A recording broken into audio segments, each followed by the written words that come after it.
tell you about my best friend. He's a warm-hearted person who loved me till the end. People, let me tell you about my best friend. He's a one-boy, cuddly toy, my up, my down, my pride and joy. People, let me tell you about him. He's so much fun. Whether we're talking man to man or whether we're talking sun to sun, 'cause he's my best friend. Yeah, he's my best friend. La la, ba da da da ya, ba da da da ba da da da ya, ba da da.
tell you about my best friend. He's a warm-hearted person who loved me till the end.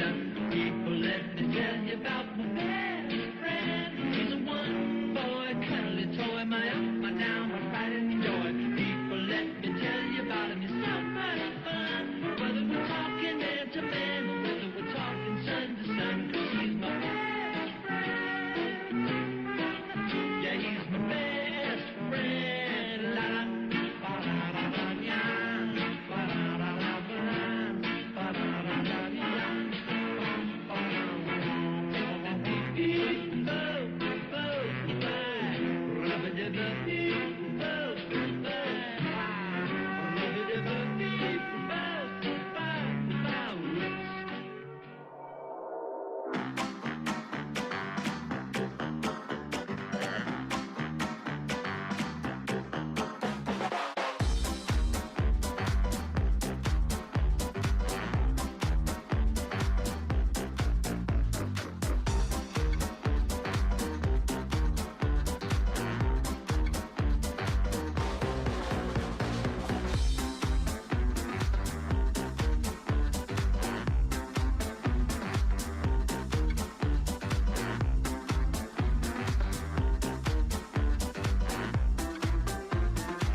Now, here's a little story I got to tell about the two sides of life you know so well, the serious and the fun. Obviously, told by John L. Peacock and my boy Pete. They have a little podcast named Two Sided Pod. Don't leave now, it gets better after a few shots. For Brooklyn, San Diego, they run this land. The sheriff posse's on their ass because they in demand. One lonely listener you might be.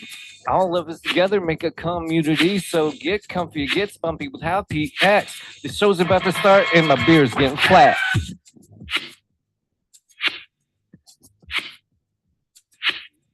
You're listening to Two-Sided, a live recorded podcast where each week I challenge Pete with a bit of the two sides of life, the serious and the fun.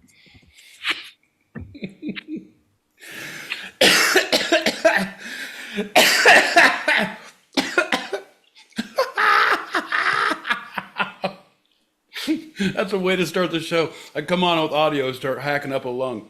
Holy shit. Ladies and gentlemen, boys and girls, children of all ages, welcome to the party. We are the Two-Sided Pod. We're here every Tuesday, 8 p.m. Pacific. That's right, folks. That's 11 p.m. Eastern if you're over there. If you happen to be across the pond, it's 4 a.m. Greenwich Mean Sandwich time on Wednesday mornings. In that case, good morning, mate. If you're like over there. No, it would be your left. Oh, right. Yeah, right, your left. Right. Audience, right. Right. Stage. Stage left even. Holy shit balls. Oh, John, how you doing, buddy? Actually, feeling good. I'm feeling ripe. You know what I mean? Feeling ripe. Ah, yes. The ripe old unwashed age of Peacock. Oh, you mean like you're ripe for the picking? Are you a mark? Yeah. Are you gonna get catfished, John? Are you catfishing? Are you a 17-year-old Vietnamese girl who really wants to come to America? John, are you fucking with someone in Brooklyn? Come on, John, you gotta be honest. Tell us if you are. Come on. Oh, I mean, allegedly. Allegedly, my name's Mylin, and I'm really good at volleyball. Oh man. All right. I like Mylin. I like Chinese. I like Chinese food. Yeah. I like the waiters. They're clean, they're friendly, they're ready to please.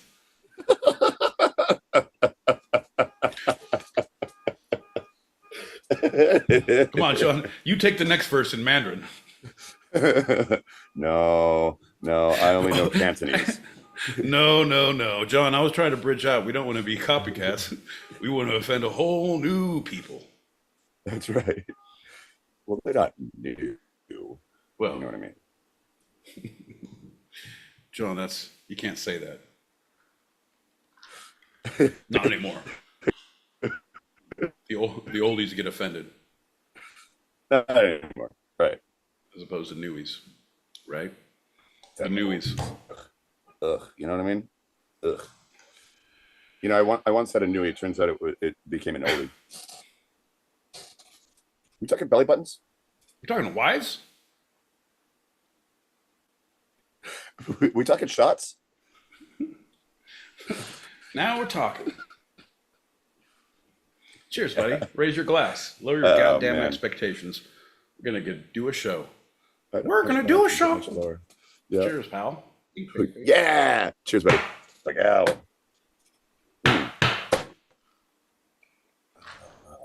Hit that one clip before we do the official start and pop that packet. All right, here we go. Well, I don't care what Chinese restaurant you go into. There's somebody in there that only speaks Chinese. 100%. And some of them speak some English.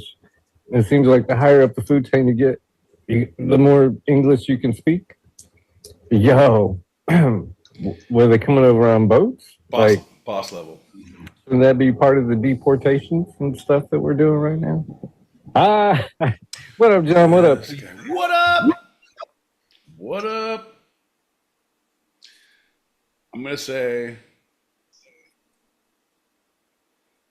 we should have a different, the national language is Pig Latin. Everyone has to speak Pig Latin. No, that used to mean something that I would be like, yeah, ik Latin, but like pig. All right, no, Latin. no. All right, what does that say about the swine? What about the people who identify as swine, man? Fuck that. Those goddamn oinkers deserve a goddamn voice too, John. You're not going to take that away from them. You fucking animal. That's true. That's true. Well, on that note, well, howdy.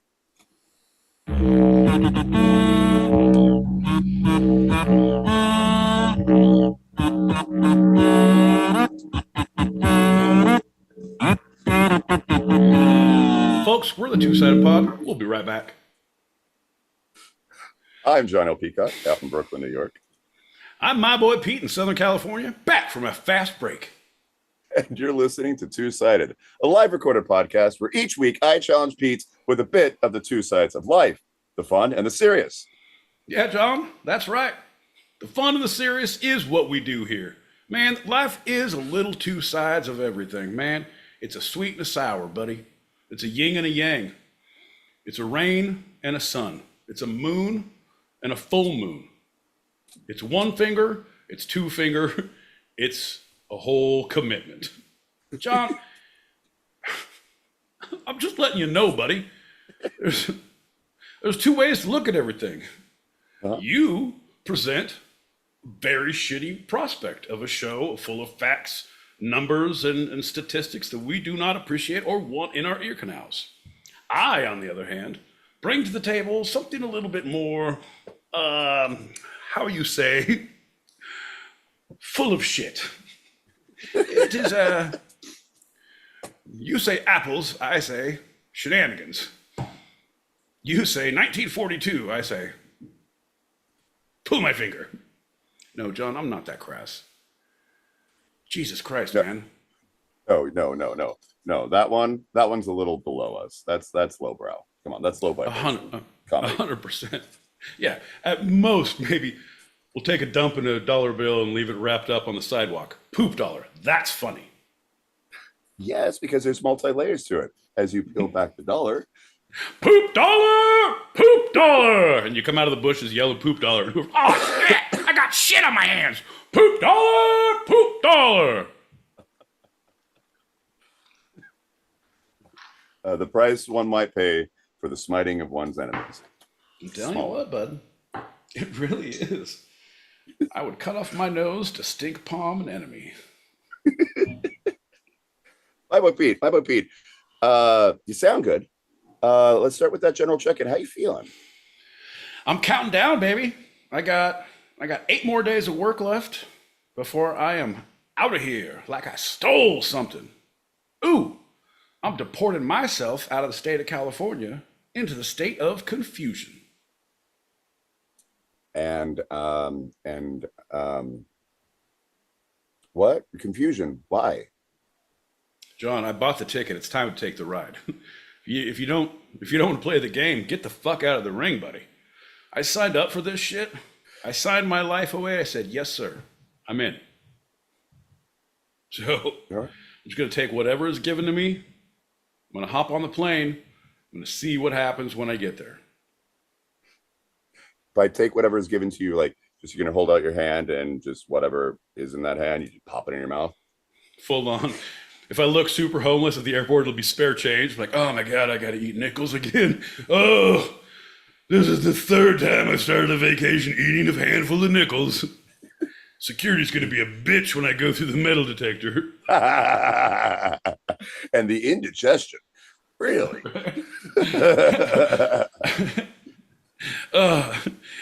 Hold on. How much is dinner? All right, let me go take a shit. I should probably be able to cover the tip. Poop dollar, poop nickel. No, it's about poop 1475. I've been working on this tip for a while. It's like an investment in yourself, John. It's not a piggy bank. It's a PD bank. As you swallow nickels, dimes, dollars, man, just put it down, baby. Because what that is, it's an investment in your future. I said 'Cause I invest bet- myself. I invested into myself. I bet you $1 million you will forget how drunk you were and how much money you ate till you shit next week or a month later, whenever it finally blows out, or when the doctors cut you open. Hey, I can pay for this medical bill because look at all the loose change. Oh, I so enjoy that we're such highbrow comedy. John, it's because we're an educated people, John. We don't fuck around with this bullshit shenaniganizing. We're no tomfools, John. We're men about town. We're alcoholics on the go. So you're good, is what you're saying. Oh, you know what I'm saying. It's a slippery slope on the way to glory, but we're getting there one at a time. Well, let's get 2 packets to pop at a time, and then let's get into our first little talkie talk. All right, I'm in, buddy. I'm in. Sometimes you wanna go where everybody knows your name. Welcome everybody to the Two-Sided Podcast. What up, Greg? Rest in peace, George Wendt. Ah, the running horse. Yes.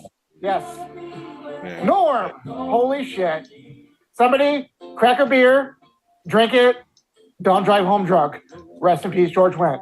I love you guys. I love you, bud. Tuesday night, home stereo radio. Good man. And your husband wants to be a girl. What? Be glad there's one place in the world where everybody knows. How progressive. Hey, Norm. What are you up to, Mr. Peterson? My ideal weight if I was 7'8".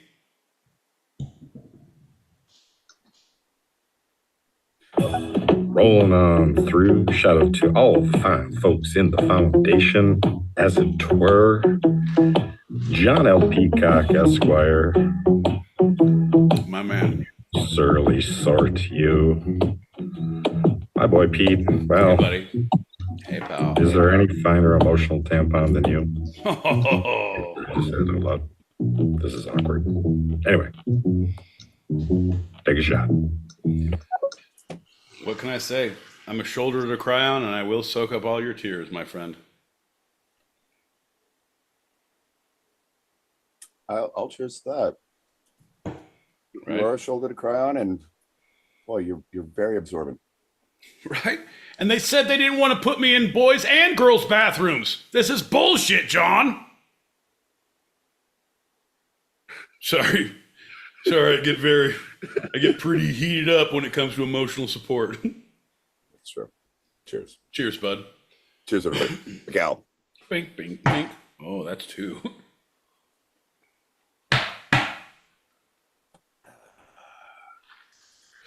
Too late to go back, my friend, because we're going into our first garbage crash down the hallway round. That's right, folks. It's garbage trash can round coming down the stairs at you. John will throw a big can of questions down the stairs, and my boy Pete will pick up the pieces at the bottom and try to pick out some answers for all you good listeners. Folks, let's get to the bottom of it. John, take it away, my friend. Well, anyone knows that the first of these rounds in the episode is always a standard Q&A. My boy Pete, you ready for the questions? I'm ready to egg. Who's your favorite sitcom character, my boy Pete? Ooh, Jesus, John. I'm a big fan of Joey Tribbiani. Uh-huh. How you doing? I'm a big fan of Charlie Parker from 2.5 Men. Okay. Charlie Sheen. His character in that is just like, fuck you. I've made it and I don't want to do shit anymore. And I'm not gonna. But he kind of has a heart. And that's like, yeah, there's a little bit there, but fuck you. I'm a big fan of that. Did someone put it on paper? Come on, John. Two very different characters. Yeah, that's interesting. I would say Pee Wee Herman. Would you call that a sitcom? Pee Wee's Playhouse? No. No, I wouldn't call it a sitcom. Okay. All right. Fair enough. I was like, But I'm there's also something a else. big fan of Pee Wee Herman. Yeah, I don't want to. Right, I don't want yeah, to poo-poo on no. Pee Wee. Poo-poo on Pee Wee. Yeah. Tonight we're going to get to the root of the matter on no one poo-poos on Pee Wee. We're going to go to Peacock and Poughkeepsie passionately posting about pooping on Pee Wee. Pal, preaching the Persephone of the parsnips. Please. Okay. Okay. Joey. Yeah. Fucking Charlie. Ooh. I'm a big fan of Mac. Mac, yeah. From It's Always Sunny. Always Sunny. Because the blind, stupid confidence is the best, most amazing confidence that you can ever see, and it's just the best. Yeah, so I'll go with those. Yeah, I'll go with those three. You know what? I'm not even going to make you rank them. So I'm going to go make you do the three for the next question, which is, my boy Pete, who's your least favorite sitcom character of all time? Ooh.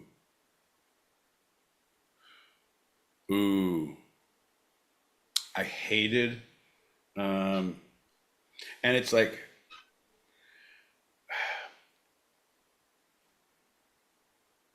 I hated the fucking,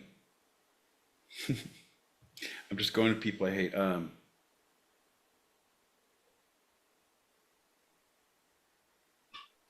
I did not like Jill from Tool Time.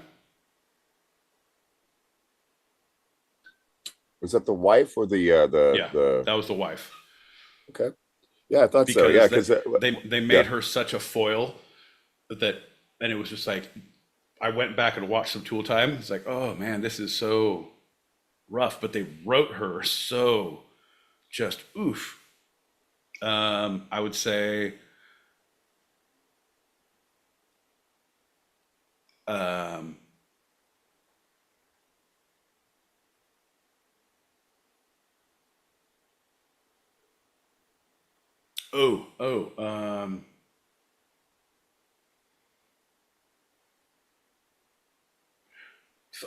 Urkel. Fuck Urkel. I thought you were going to say Urkel. That's so weird. Fuck Urkel right in his goddamn ear. As soon as you were like, he's probably going Urkel. Yeah, I'm not even going to do it. I'm not even going to do it. Don't do it. Don't. I'm done. It makes me upset. Yeah. All right. Number 3. Oh, you want a third one? And honestly, I keep going back to it, but I guess it's how Urkel was the star of the show, so that was just a poorly written character. I feel like other ones who are foils and like the problem of the show that make people hate them are almost good. You thought Urkel was the star? He was the neighbor. We never saw Urkel's family. We saw the whole family, and we never saw Urkel. Like, how many t-shirts did you have of fucking Carl? Like maybe one, and that was because it was fucking Nakatomi Towers in the background, John. I'm just saying, same world, same cop, different outcome. That's true. So we have Urkel as the main one. We have the socks. We have a style. He's the one who's on every show. In the Where Are They Now? There's fan merchandise. He would like, come on, John. Phrases that people would say. Right. Tell me who the show's about. All right.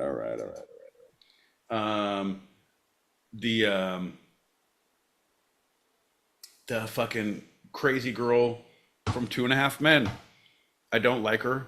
The stalker? She's just the stalker. Like she's just, she's too, and then the advice she gives when it's good, it's like, oh, that's just your Oh, I'm just trying to get in, fucking weasel my way. Like, yeah, then everything you say is a lie, and you should be like aggressively, like, no, no, Arrested, a hundred sent percent, away.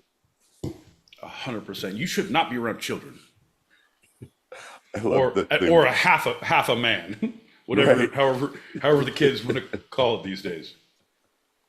I love that the one overlap is 2.5 men. It's a good show, man. Polarizing. What are you gonna do? Yep. With Jill, there was this one episode where it was like the after show special episode where the kids were getting into weed, and she's like, "Yeah, but I did that.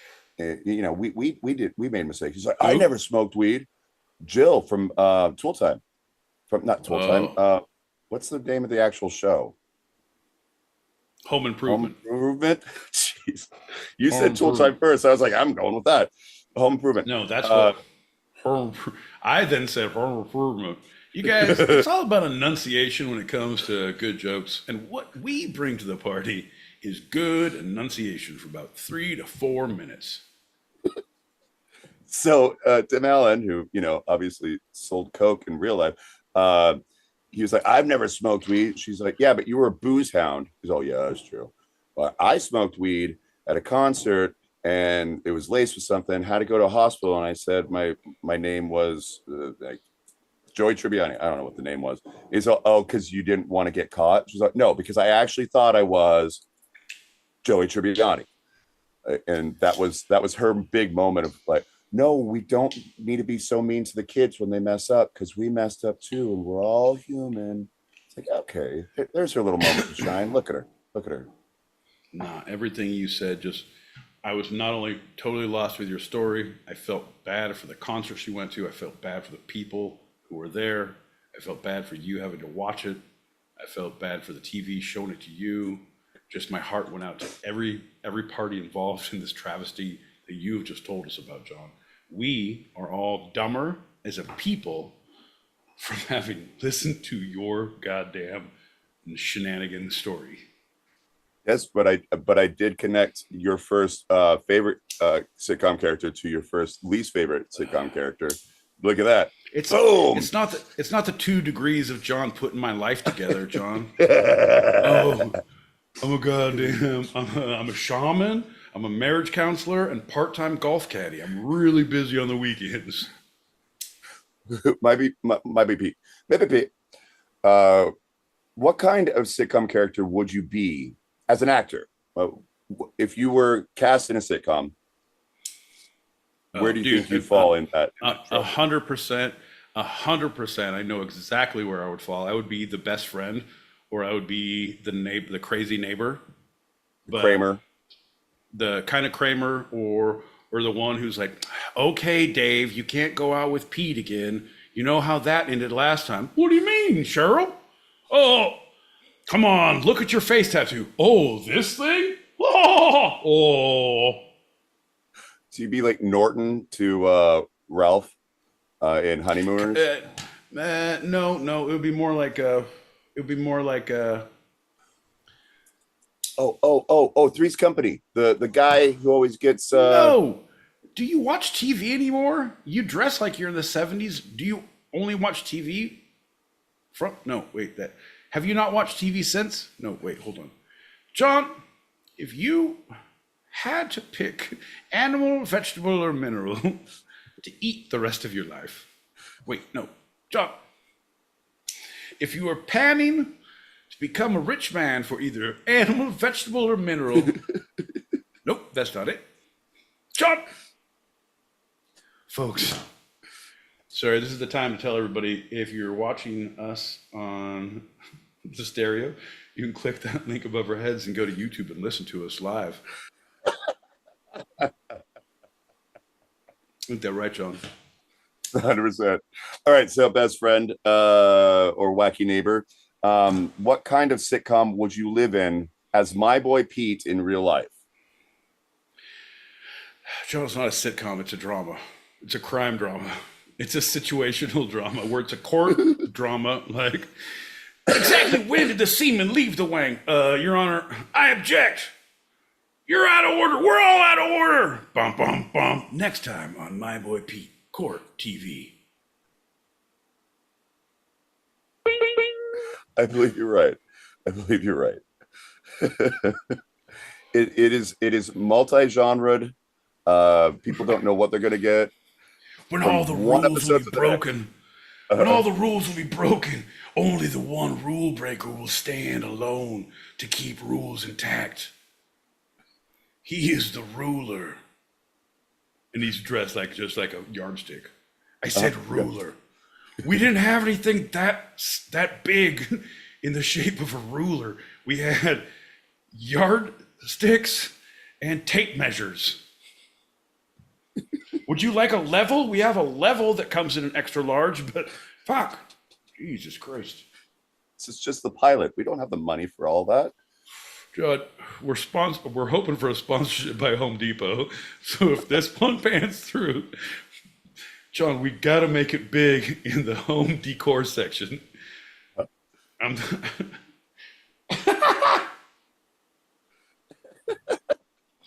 I was shooting for Diane Fabric, but those bitches went out of business. Oh, and Ross, right? Ross. R.I.P. Ross. Did Ross go? Ross is going. Ross is so we're pulling the plug. So just a couple more stores left to close on down. Well, folks, I hate to say it, but you know what that means. That means they don't have enough money for security. So go in there, rob those motherfuckers blind, and they will not be around to prosecute. Allegedly. John, I didn't say it here, but I mean, I meant it from the heart. But I didn't really. What are these great fashion designers at these low prices? Dress for less at Ross, or steal the fucking shit for free. Steal the shit for free at Ross. They're going out of business and can't prosecute or have security. That's not true, John. Now they just have nothing. Now they're Joanne. It's a singular. It was. That lady had fabric. That lady has no more store full of fabric. That's the one. Ross is alive and well. Sorry, Ross. It was Joanne. All right, folks. Mayday, abort. Everyone stay away from Ross. They have a lot of money and security. They will shoot to kill. I repeat, stay away from Ross.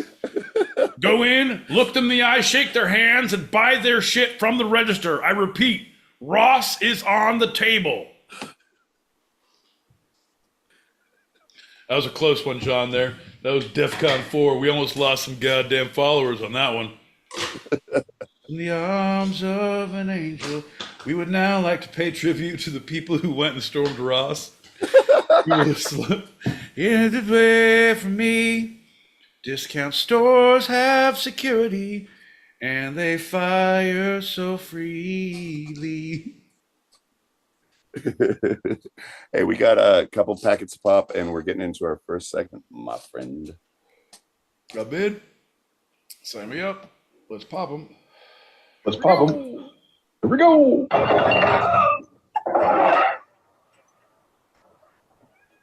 you went and did it? I need that money tonight. I've never had pains like this before. Oh, this is the worst one I've ever had. I'm coming for you.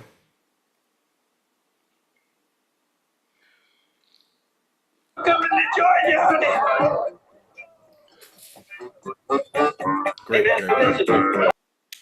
Great fucking care. Great fucking character, man. He died on set from a heart attack, and no one helped him because he did so many bits like that. He was the fox who cried heart attack. Seen it 100 times. A sitcom per se, but I was watching on TikTok, and if you rewatch Miss Doubtfire, someone said how see the mom, she's a bitch. Sally I mean, yeah. You think that she's like this? Oh no, sorry, she's not a bitch. Sorry, she's a respectful parent. That's what it is. Sorry, I get it mixed up. Robin Williams, he's a cunt. That's what it is. It's the fact that he is he's throwing a house party for That's a awesome. birthday, and That's it's like, awesome. let's go, and there's all this other shit and everything like that. He got It's House of Pain. He's got the mum that's blatantly just all like, oh yeah, we don't do that here. We're gonna try and be responsible. We're gonna try and Boo! parents. Boo! Boo! He gaslights her so much. Boo! No way. That's bullshit. Fucking tell me that it's a bad idea to have House of Pain come and play at your kids' fucking thing. All right, maybe they weren't there, but it was at least the kids were jumping around and going crazy. Fucking hell yeah. You leave me, you take my kids, I'm gonna be a good fucking dad on the weekends. You can fuck right off. Sorry. I'm just going through some shit right now with the ex. You rewatch Mrs. Doubtfire as an adult, you just realize that the mom was actually a really good person, and Ron Williams, he's the cunt. Now I can't watch it. Now you're gonna sully my opinion of my opinions. I have a very high opinion of all my opinions. And if I have to lower my opinion of my opinions, there will be hell to pay. Hello, Pete. Hey! Yeah, I guess the takeaway from that last story is beware of concert Karens. Steer clear. Right? Concert Karens. Every time. Hell yeah. And another thing with Dave. Big fan of Dave. Man, he's living that fucking life up there. I don't know if you're following his shit. He's up in the Napa Valley taking pictures of vineyards like every day. He's just cruising around doing the wine country life. That's great. Oh, that's Yeah. fantastic. No, I haven't. But how can we find that? On Instagram? It's on our Instagram. Like he has great pictures of different wineries, vineyards, like not wineries, but in the vineyards. Like he's out checking vineyards out, like having some wine, but great, beautiful pictures in Napa, St. Helena, Calistoga. That's probably a little reminiscent for you. Yeah, 100%, man. Because Makes you me want used to go to back sleep up in there. fields. Yep, used to sleep in the field. Used to. Said, you want a box? I said, what's wrong with the one I'm living in? They're like, fight. I'm like, oh, well, for a scrap of bread for dinner for me, and my 17 brothers and sisters. He said, you've had a hard life. And I said, yes, I have. That was the end of the conversation. Yeah, got me out of many a problem, but I lost 16 of my brothers and sisters along the way. It's made me this jaded person I am today, John. Now, my boy Pete, I know we've imbibed just a little bit, but I think this is a time we need to imbibe just a little bit more. Jesus. Okay. Because I'm excited. Yeah, well, I think you will be. When you no, I don't. I would respectfully ask you to keep my goddamn thoughts and opinions out of your mouth. You don't tell me what I'm gonna be, what you expect me to be, what you think I will be in the future, John. Because every time you're excited, we're all like, oh, it's a full-on reading of Marat Sade Act 2. But John's gonna do all the character voices, and wait till you see the lesions that I put on my back when I turn around and take my shirt off. Jesus, John. Cheers. Cheers, buddy. Oh. Oh. Let me start with a quote. So, according to all known laws of aviation, there's no way a bee should be able to fly. Its wings are too small to get its fat little body off the ground. The bee, of course, flies anyway, because bees don't care what humans think is impossible.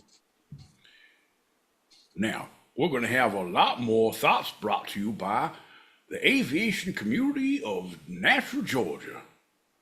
Bees shouldn't be able to fly with their little wings and their fat bodies. Oh, but bees just go ahead and fly anyway. You know what they say? They say they don't care what humans think, we gonna fly. Also, folks, if you keep your tray tables in the upright and locked position, I'm gonna sober up and I'm gonna take this plane right into the sky.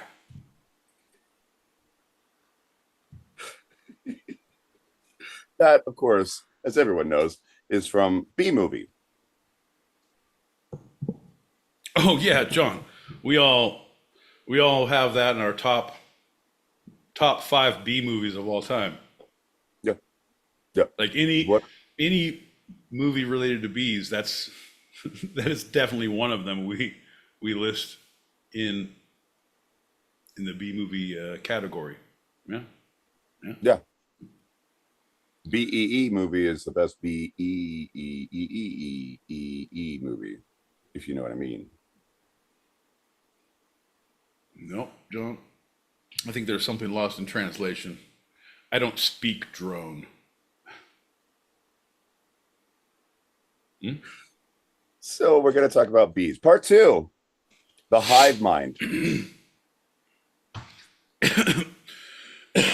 That's when I've seen this, like when one of them bites you, then you become part of them.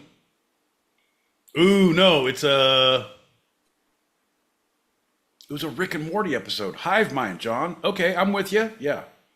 That's when they vomit each other's mouths. Mouthies? Mouthies. Mouthies.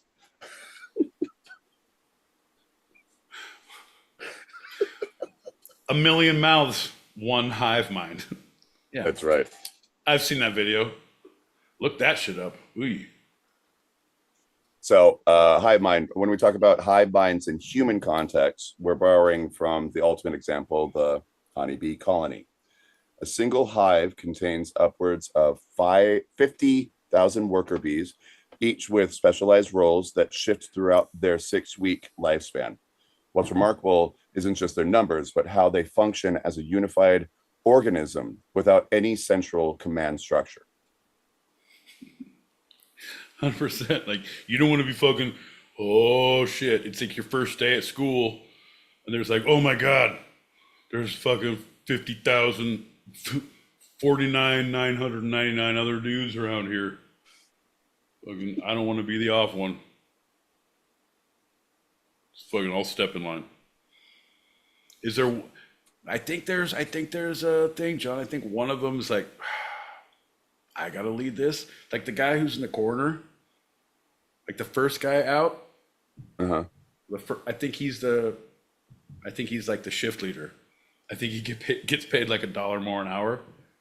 Fucking, he does all payroll, right? He does all fucking bed checks. He speaks the most English. John, shame on you, John. But yes, no habla wasp. Me llamo B.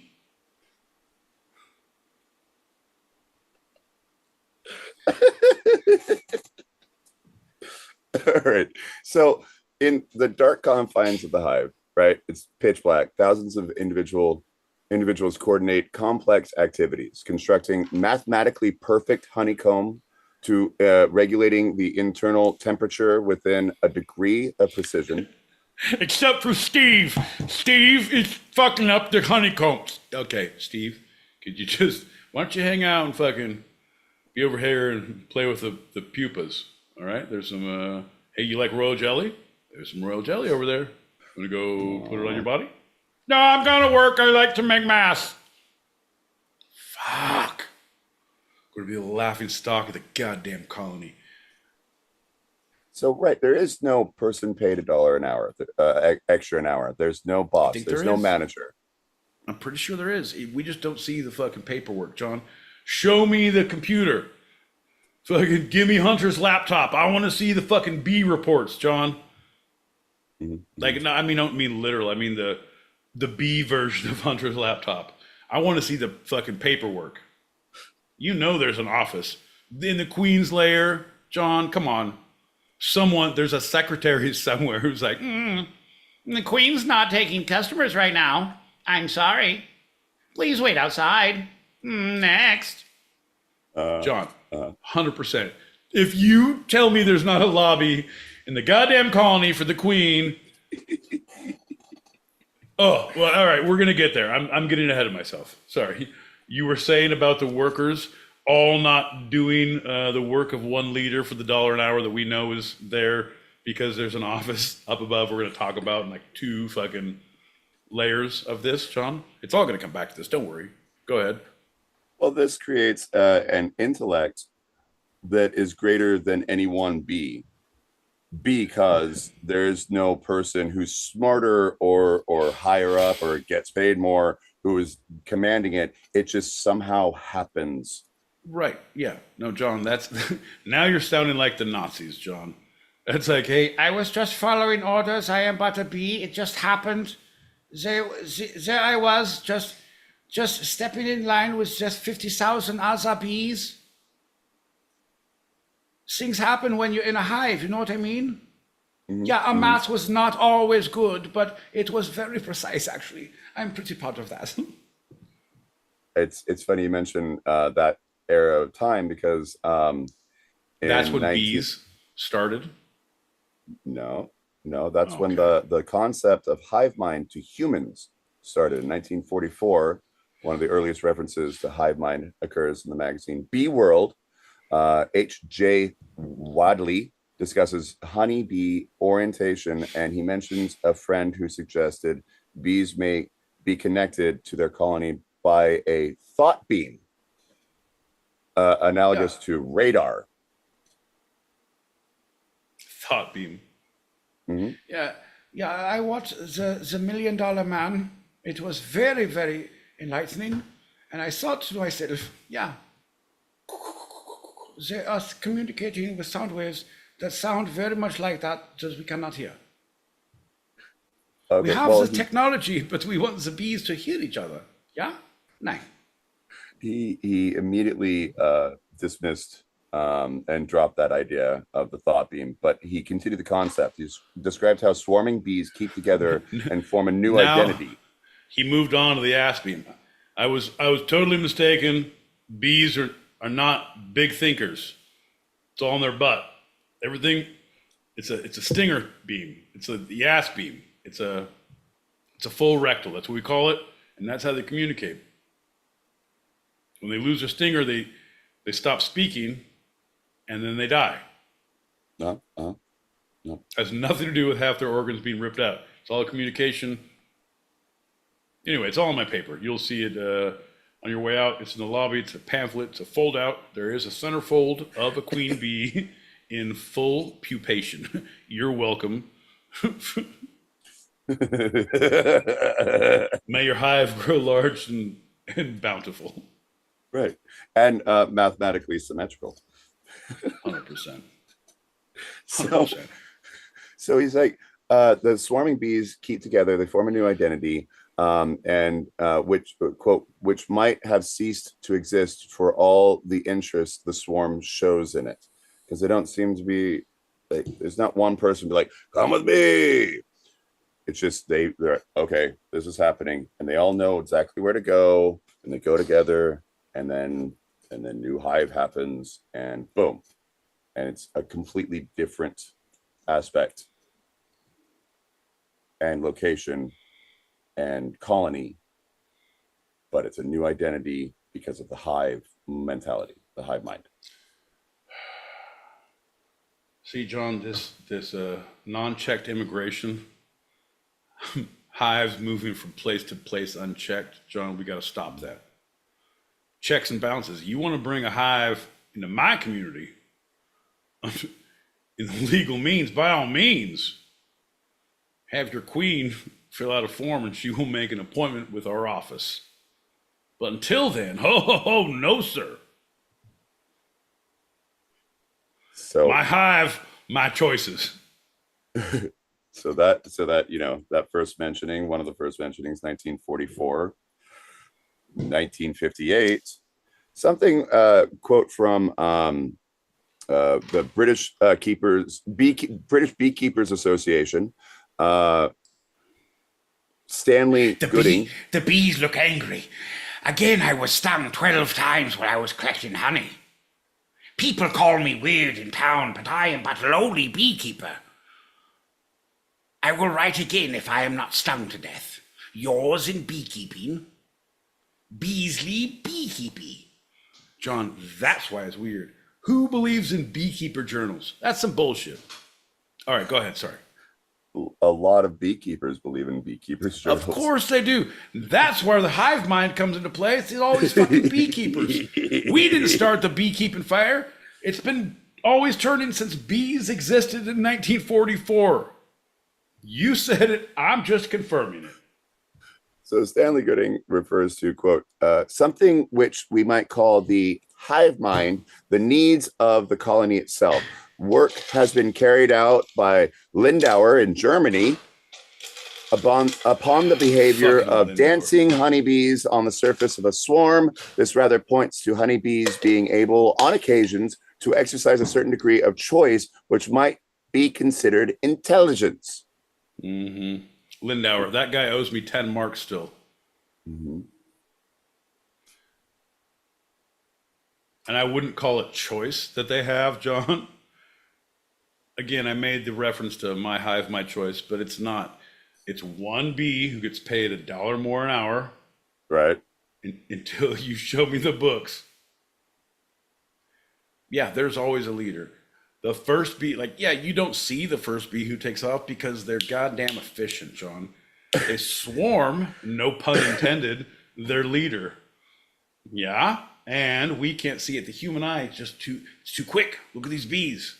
It's a muscle twitch and they're all gone. Look at them. It's a pile. No, it's not. It's fucking Javier. Javier's bilingual. His parents are from this hive. He speaks native bee and killer wasp, and also a little bit of Spanish. Oh. Yeah, so of course he's going to lead the troops. And they all believe in him, John. Where you go, we go, they say. Like, oh, don't say that. That means something different now, says Javier. But they don't know. They believe in him, John, and they're just ready to go where he goes. 50,000 strong. Seen it 100 times, John.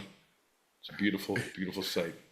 You know, man, I all right. So I was almost thinking of just leaving this out because of your, but okay. There's a person who agrees with you. I know. Colin Butler. It's called the community of the world. It's called humanity, John. A little thing we like to call the populace of Eternia. Yeah, and I'm talking about He-Man's world. By the power of Two-Sided Pod, I am right. Well, Colin Butler might agree with you because in 1973, his presentation to the Royal Entomological Society of London, yep, he referred back to Javier. No, to Wadey, the 1944 guy, and his updated version. And he moved the discussion away from intelligence and towards the recently discovered role of pheromones. He attributed much of the regulation of the colony to the queen and the queen substance, which we now know as royal jelly, which had a profound effect on the entire group, even at a distance. You like that shit? Get some. I'm just saying. It's like going to, it's the same thing. John, I know you'll know, anyone who's been to a rave knows you see people of all shapes and sizes, but there's some amazing looking people there, very scantily clad, and it's like dancing around, and once you're in a spot, it's just a pheromone. A group of dudes will kind of circle and just stare from a distance, like a fucking in the savannah. And it's just the creepiest fucking thing you've ever seen. And you'll come across like, oh my God, look at them. And sometimes it's like a friend of yours, and you're all, hey, dude, what would happen? Hey. I don't know. I don't know. Bro, come on. And then sometimes you'll get like, what the fuck are you got? Hey. Oh no, it's very off-putting. She's dancing really well. I mean, it's art. Right. Oh crap! I gotta go. Oh crap! Oh man! How'd that happen? How does she do it with one leg? If I look away, would it be fucking shaming her for her disability? I should encourage her, right? I don't know. I bet she has diabetes. Or maybe lost a parent. I don't know. There's a grief, something I should support. If I look away, am I not supporting what is going on? Who am I to judge? All art needs an audience. I am but a man. If I gather more people with me, it's not as... Everybody, come! Bask in this glorious... Take in the pheromones. No, okay, so... all right, I need you to all go and build a perfectly symmetrical hive now, mathematically correct within an inch. All right? If you get fucking tired, remember this chick and come with me. From a distance, John, from way, way above, if I get that group tightly bound together and I encourage them and I say, come with me. And they're all like, yes. And we're all together. Like, it looks like we're moving as a group. But no, John, I'm leading the assault. I'm building the hive because I have been pitching the inspiration of the pheromones at the rave, John. It's just fucking, it's as plain as day, John. You can get my pamphlet on the way out of the hall. It's called Pheromones and You, What to Do. A My Boy Pete's Story to Glory. Well, so scientists have since disagreed and said it's not the royal jelly. It's not a singular aspect, but it's the odoriferous pheromones from all of the insects, all of the bees. Right. It's like a blue cheese of life. Right. It's like a fromunda. It's like living in France. Yeah. Yeah. Yes. Anybody got some cheese? A little stinky, a little snooty, pungent, if you will. Pungent, if you will. Even if you won't, you ain't gonna get away. So inside this hive and hive mentality, hive mind, the male bees, as a quick recap of the previous part, because it was so long ago, male bees are not workers, they're not foragers, they don't do anything but live to try, not always successfully to reproduce with the queen. They're called, as you said, drones, right? At that point, John, I believe the male populace of most North American states, I'll go ahead and say populace of the world, are collectively drones. We're just, they're puddles of nothing that live just hopefully for the purpose of mating in some way, shape, or form. Like, what do I do? Not much, man. Mm-hmm. When do you do it? All the time. When do you go out? In hopes of mating on the weekends. I'm going for the tipplers and hoping I can mate. I'm like a drone on the drone. So they don't fight. They don't do any of that stuff, right? They're seeing. So what happens? My boy Pete, what happens to a bee when it stings anything? When it here's the deal. When it stings anything, they're having an emotional display. Mm-hmm. They haven't worked that shit out since they were larvae. It's mainly the upbringing. And if they had just talked it out, You know, the whole thing is communication. That's what we learned in living in the hive. If you don't want to sting, you must talk about the thing. That's what we learned since we were little pupas, John, little larvitos. They called us south of the border. But then they moved our hive, John. They moved our hive, and here we are. Oh, I like that book. Who Moved My Hive? Right. Are you my hive, Mom? Anybody got some hive? Are you my hive mind? Hi. So I went to the church. I said, are you of my hive mind? They tried to wash my feet. I said, oh no, and I ran out barefoot. I went to the CrossFit gym. I said, are you my hive mind? They rolled a big tire at me. I got scared and I ran away. I went to the cafe because I was so hungry. They said, would you like quinoa or braised cabbage leaves? I said, you're not my hive mind. And I ran even faster, but I was so hungry I fell in the ditch. That's when I found the unhoused. They gave me their thing called magic mushrooms. I found my hive mind. Our hive mind. I repeat, our hive mind. Please, it's a preferred nomenclature. Right. The whole thing is, John, that's the next page, because once you read it a couple times, by page 3, you all get to start reciting with it. Our hive mind, our hive mind. And the person who's like, oh, you guys didn't know this before. And you all say, we know all, we are all. Okay. John. Let me ask you this. During the hive mind, in that process, when do the bees start branding each other? Like doing the weird sex acts and like trying to make profit off of like retirement funds and like.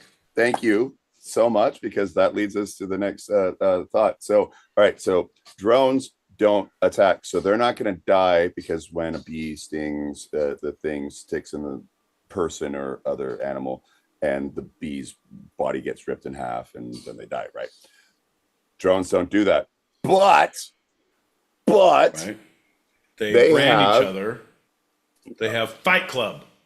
First thing about Drone Fight Club is you don't talk about Fight Club.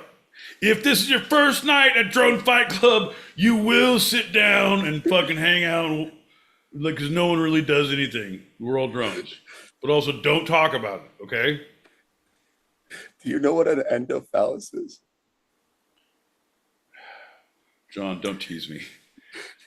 Say it slower and put on some fucking sexy music. So there I was, face to face with the endophallus of my dreams. What is that? Is that okay? So phallus, you know, phallic, right? Phallus. So you might say it's the drones, and they're the males. They have an endophallus. It's as opposed to an ecto. Is that like if they become bee ghosts, they have ectophalluses? Oh no, I've been slimed by a bee cock. When there's something strange in the hive mind, who you gonna call? Bee cocky. Get that, John? You see what I did there? Multiple entendre. That was multiple entendre. Shoot that honey all over my face. Nope, that's not it. I'd like to find out what the other version is, but an endophallus, meaning their reproductive member is inside their bodies. So if they succeed in mating with the queen, Bro, come on. Boo, bullshit. Oh no, Queenie. I'm a grower, not a shower. This isn't a fucking big ass bee belly. This is just backed up bee dick. You got to get in there to get this bee dick. That's what every bee drone says, John. Endophallus. That's a fallacy about phallics. Phallical fallacy, John. Phallical fallacy. Right? And a follicle fallacy if they say they have pubes, because they also are bees. Phallical fallacy. John, I won't stand for it. I'm going to write the goddamn Bee Review Journal, because this is bullshit. It's a bee drone trying to make his own self-reflection of like, I have a little tiny bee dick. Is it that because no, it's endophallus. Whatever, dude. Endo. No one. Endo. Some call it chronic. Some call it hocus pocus. Some call it endo. It's the endo and be all. All right. So This motherfucker. So all right. Think of like a glove, like a rubber glove. You know. Good morning. Hold on, John. Time out. When you said think of the rubber glove, I looked down and I saw your friend and mine, Julie Prunes, pop into the show, and I can't think of a better good morning across the pond at 9:06 p.m. at 5 a.m. Greenwich Mean Sandwich time on Wednesday mornings to wake up to a nice black rubber glove reference by John L. Peacock. Jules, this is going to pinch a little bit, but I'm going to need you to lean in and listen hard to your radio. Ready? John, take it away, bud.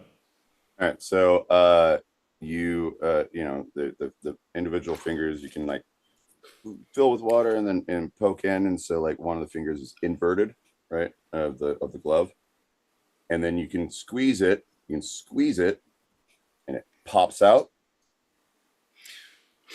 That's a water weenie, John. That's not a B phallic.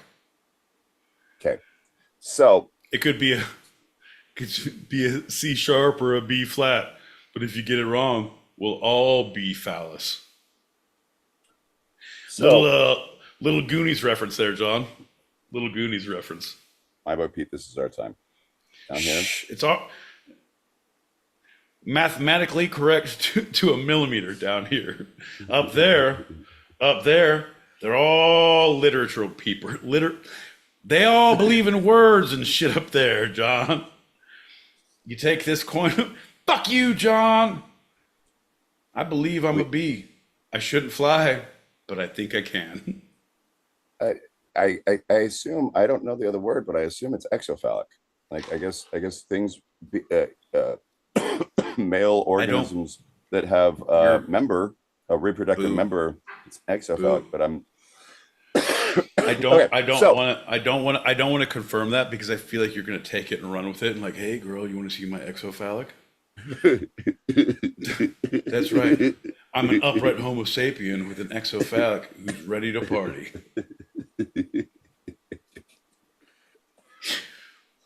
You're gonna get so many etymologists just fucking on your tip, John. Oh, he's a vertebrae with a real life phallic. Ooh, phallus. You're a phallic symbol in their mind. I thought it was an endo, but it turns out it's an exo. You know, we're talking about belly buttons again, right? Grower and shower, John. Science. What a wonderful world. The endophallic. Beautiful in all its glory. Push his belly and it pops out. Suck his cheeks and it pops back in. Nature. What a wonderful world.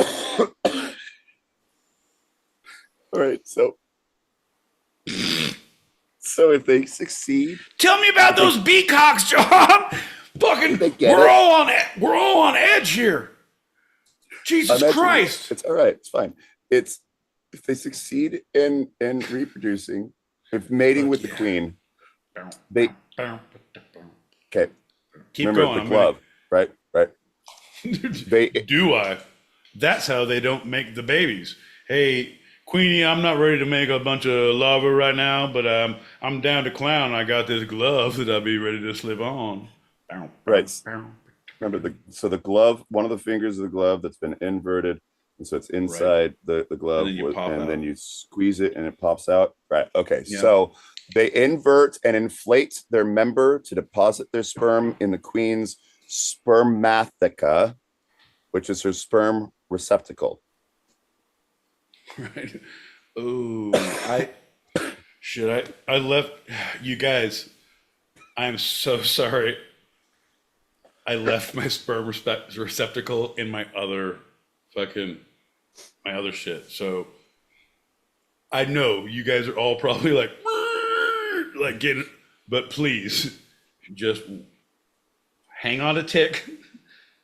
Just be a lamb, and I'll be right back before your head explodes. Okay? All right. Oh, that guy's going. All right, stay with me. So, so the powerful squirt of depositing their sperm. Come on, we're better than that. Don't say that. We're better than that. No, Use a scientific term. That is the science. This is from a scientific magazine. All right, no, that is, you got to send me. I've said send me the link. Hey, send me the link because I'm going to write a very strongly worded letter to this scientific journal after this show, John. I won't stand for this. It's baseline. We're better than this. All right. It's called become. All right. It's not becoming of you not to say the real term. So endophallus, spermatheca, and this powerful become squirt. Yeah. Causes. Nope. It's just become. There's no squirt. That's not scientific. That's what fucking gushers put on their label of fucking fruit snacks, John. You don't get to say squirt. Nope. It's called become. Become can be inside the bee and can come out of the bee. But what happens when it comes out of the bee? What is that called? It's not a squirt. It's a depositing. What do you want me to call it? No, that's become. Like, John, it's not how come if it's becoming? If it's bread before and then all of a sudden you heat it up and now it's toast, how can we have different terms? It's fucking hot bread or it's not bread. Oh, right, give me some of that not bread ham and cheese. I'm talking about you want your bread hot? I'd love it hot. Where do you want your become? You want it in my bee receptacle? Or you want it all over my bee back? How fucking dirty are we getting, Queenie? Let's fuck, says the drone to the queen. John, hold on. I'm getting bee freaky, baby. let the master work. I'm about to pollinate with some goddamn hilarity. My man. All right, so there we were, right? Me and my bee friend. We were just laying around like we do, couple of drones. It's never going to happen. My dick's bigger than yours, is it? We'll never know.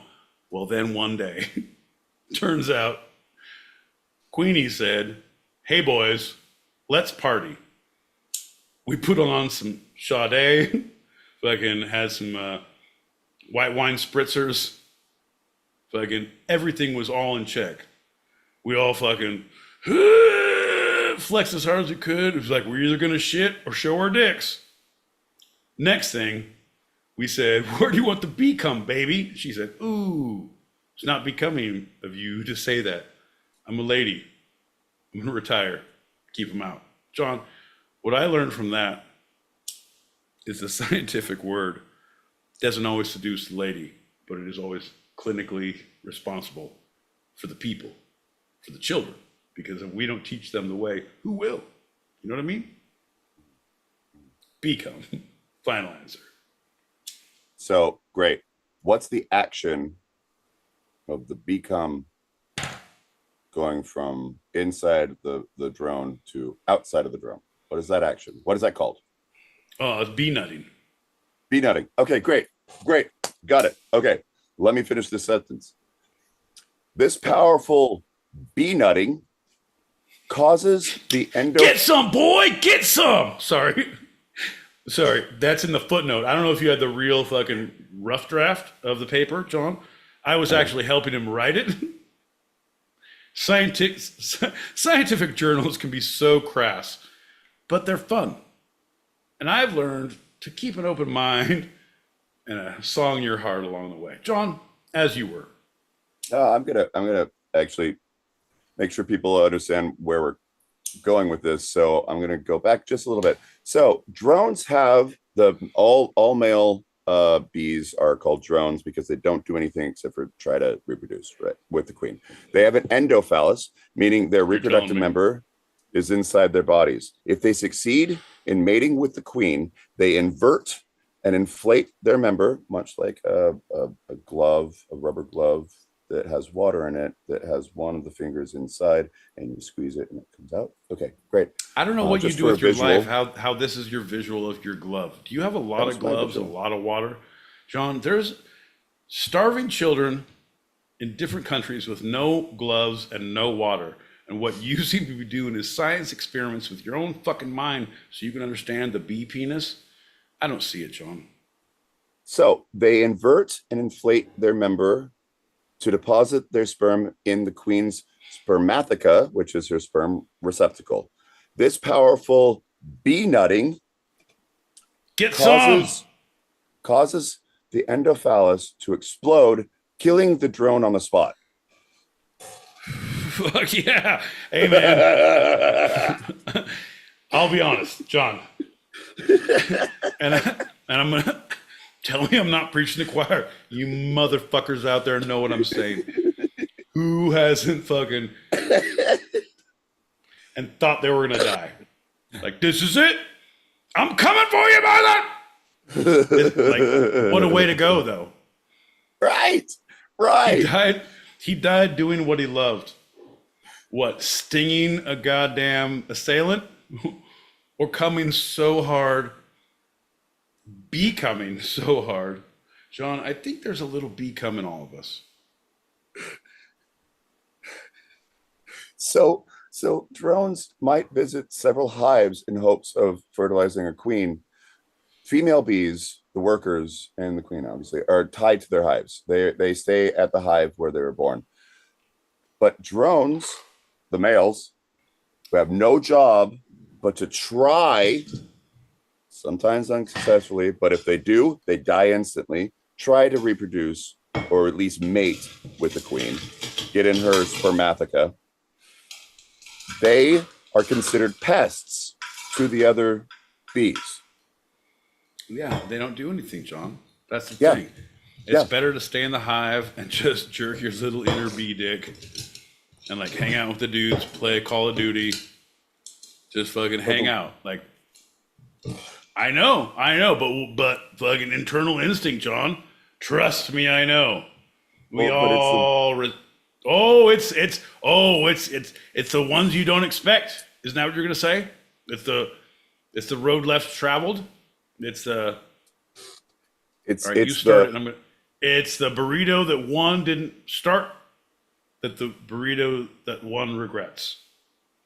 It's the burrito that one didn't start, but the burrito that one regrets. Yes. So the drones are the burrito that one didn't start and the burrito that one regrets, because the worker bees consider them is the burrito what that one regrets. The definition of is? All right, I'm going to see that dress. I'm going to finish the cigar and I'll be there in the press conference in a hot read, John. Hey, bud, we need to get into politics. I'll be honest, fucking hard segue. I'm pretty sure we tell it like it is and people need a fresh breath of bullshit or something. I don't know. But my life is an open book, except I don't want you asking questions and I won't answer a lot. But also, they sit around playing Nintendo with each other, doing nothing else, and the worker Call of bees Duty. when of course Call of Duty or GoldenEye, if you want to throw it back, the worker bees, when the honey starts to get a little less plentiful, it's like, hey bro, you didn't mate with her yet? Get the F out. And they shoo them away. They get them out of the hive and they go and die. Or the worker bees just kill them instantly. It's a tough life, John, but I mean, here's the deal. Do you want to spend your life working and have nothing to say for it? Or do you want to spend your life doing nothing and possibly fucking? And then dying instantly. Dying instantly. Or doing nothing and hanging out and then dying. Or doing nothing and running and dying. John, it's the lesser of two evils. Like, oh no, you know what I'm gonna do? I'm gonna fucking work forever and stay alive like I don't know, like 2.5 weeks longer, 4, I don't know, give or take. Doesn't matter. Yeah, give or take. Well, so yeah, no, you're right. Fuck all You're right. those. So it's all, hey, I'm the guy on the couch. Cool. I had my time. Or the workers, they live about 30 days and they do so many things. They clean their cells in preparation for new eggs. They serve as nanny. They member of the royal routine for the royal jelly. They are the honeycomb mason, making that perfect, symmetrical, mathematically perfect comb. They're hive ventilators. They're security guard, and they're foragers. All in 30 days. They do all of them. I know. No, I didn't know about that until I saw the real worker bees of Beverly Hills. It was nuts, John. Like there was so much drama and so much work, and the little asides, like there was so much action in the background you couldn't really understand what all the bees were saying. And it wasn't that I didn't understand what they were saying. It was just that it was very loud and busy. Yeah. Don't objectify me and call me fucking classist and insectist because I can't understand, John. I hear, but I can't understand. How's your sense of smell? How do I smell? How's your yeah? How's your nose? Bulbous. How's your smell? Rancid. No, I mean, how do you smell? Horrible. No, I mean, really. Your sense. I have a sense of impending doom. Why? Isn't that like a Hitler quote? My dog has no nose. And then they respond in unison with the hive mind. How does he smell? And Hitler responds, horrible. Would you like to buy some art from me? I'm a very good artist. All right, I'll try my second thing out. No, that's horrible. So one of the jobs that worker bees are given is my job. Bring out your dead bees. Bring out your dead bees. I'm not dead. You're gonna be dead. I might not. You're gonna be. I feel better. I feel like my dick's gonna pop out. External phallus enhancer. Oh, shut up. Listen, if I give you some royal jelly, will you take it now? All right. I feel happy.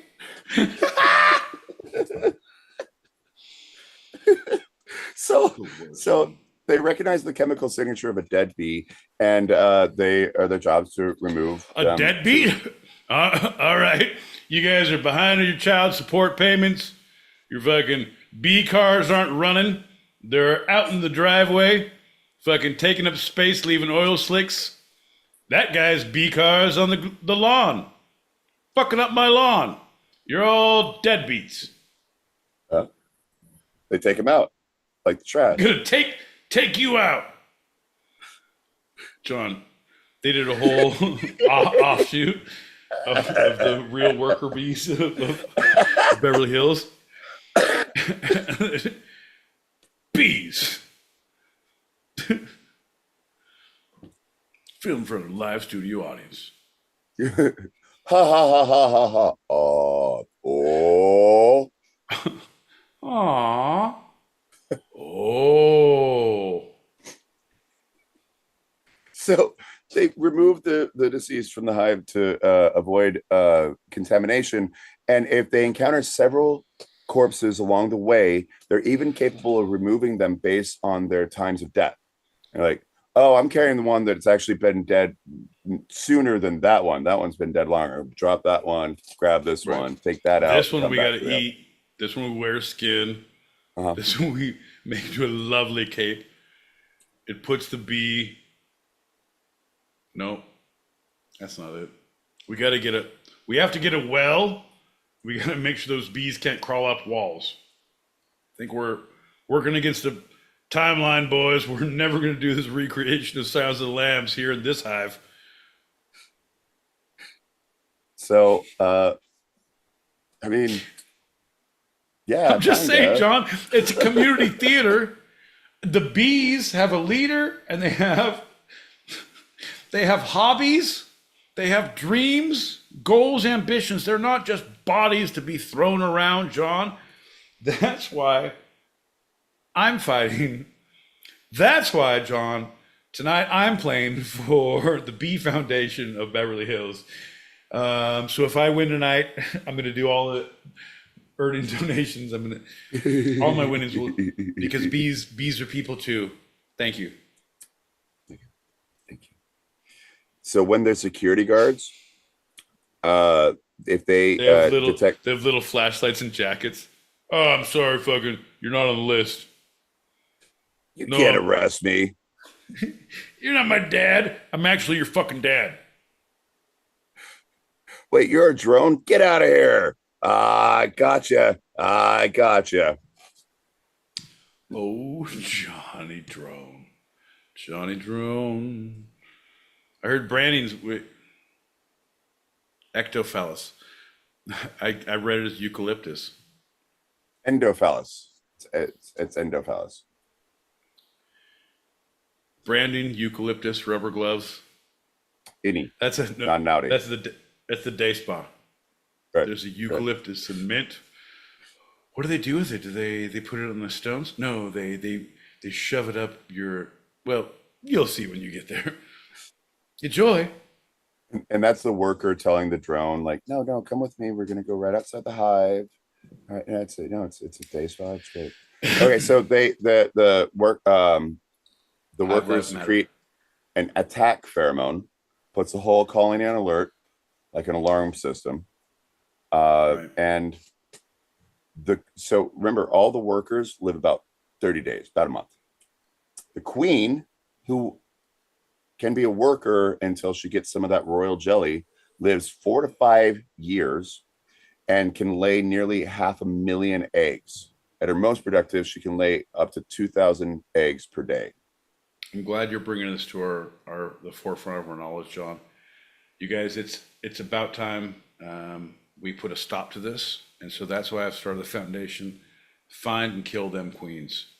No longer will we be inundated with all these bees, all this pollination. No longer will it be the birds and the bees. It'll just be the birds. Because why? The Celtics are coming back. Fact. Sorry, all right, Larry.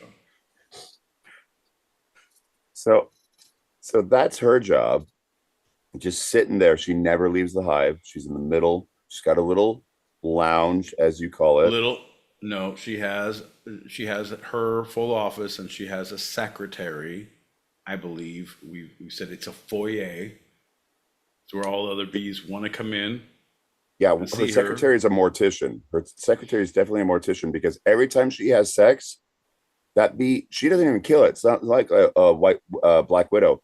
She just like, oh, that was great. Good sperm. Oh, he dead? Jesus. Oh, his endophallus exploded. Holy man. It makes me uncomfortable when you do scene work. Once it gets this far in, it makes me very uncomfortable. Like, this is... It's like sitting... True. It's like... No, I know, bud, but there's a way of... It's like sitting in a dentist's waiting room with everybody else, and you hear the things, like everybody's like, ooh, shit. Is it going to get better? I don't know, man. I'm up next. Hold on.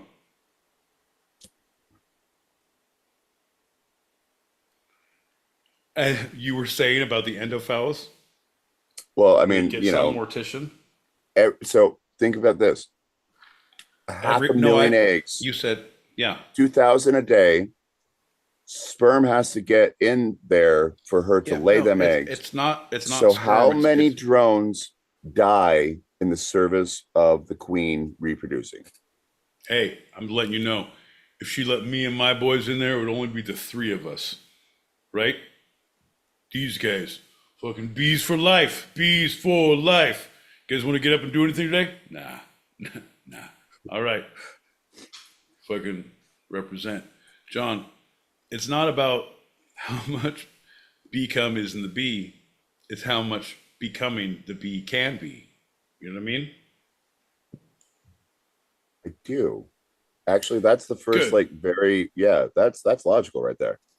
Yeah, no, 100%, John. Everything I say is gold. Yeah. I'm pretty much, at this point, I'm untouchable. I will testify and I will tell you exactly everything that happened. I was there. Nice. We have evidence that you weren't there. No. No, 100%. There it was, 1942, right? It was 44. I remember it like it it was yesterday. First hive I ever started doing math in. That back then we used an abacus. That's when bees were invented. Only abacuses making those shapes and numbers. We had them numbers back then, but they were too hard, so we went back to shapes. Anyway, honeycomb we ended up calling it. Where was I? Anyway. So we got the mortician. We also have the fan, or like AC. I don't know what you want to call them. So the ventilation is another task performed by worker bees. While some flap their wings. It's called HVAC, John. These are the guys that you drink with at the dive bars. These guys are the best dudes, the hardest workers, and they have the best hookups for extracurricular activities you could possibly imagine. If you see an HVAC bee, I highly recommend reaching out as a drone. It will help your life. Hey, I know where these fucking vents are, and this guy will make one over here by my couch. Real easy, like. So some are flapping their wings inside the hive to circulate the air. Others will flap their wings outside the nest to bring in fresh air.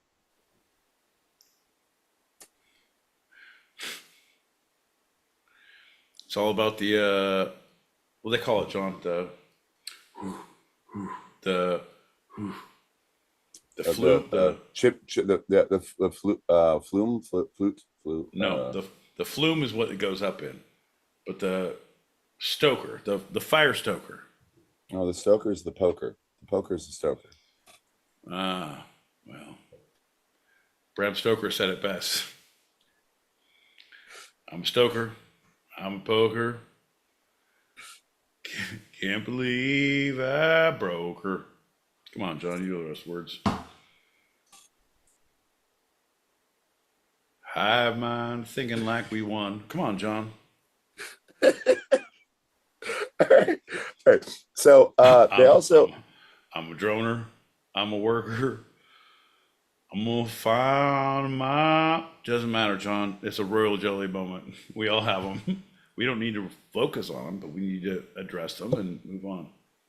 Go ahead. So the worker bees mix pollen, tree resin, and wax to produce propolis, a sealant used to keep heat in and wind out of their hive. They also line the cells with the propolis, taking advantage of its antiseptic properties to prevent disease within the hive. Those are the medical bees. Triage, John. First thing you learn about bee medicine is triage. So many of them, so little time. We don't have enough supplies. I'm a goddamn bee, not a miracle worker. John, I've seen it 100 times. You got to let the drama continue. Yeah, we have the technology as people watching the bees to help them and make them an amazing, healthy society, John. Little tiny medical beds. Little tiny EKGs, little fucking AVs. Like, he's not gonna make it. Fucking part the monitor up. Clear. Crank it up to 2. Clear. I think we lost him. No, sir, that's just his family in the background.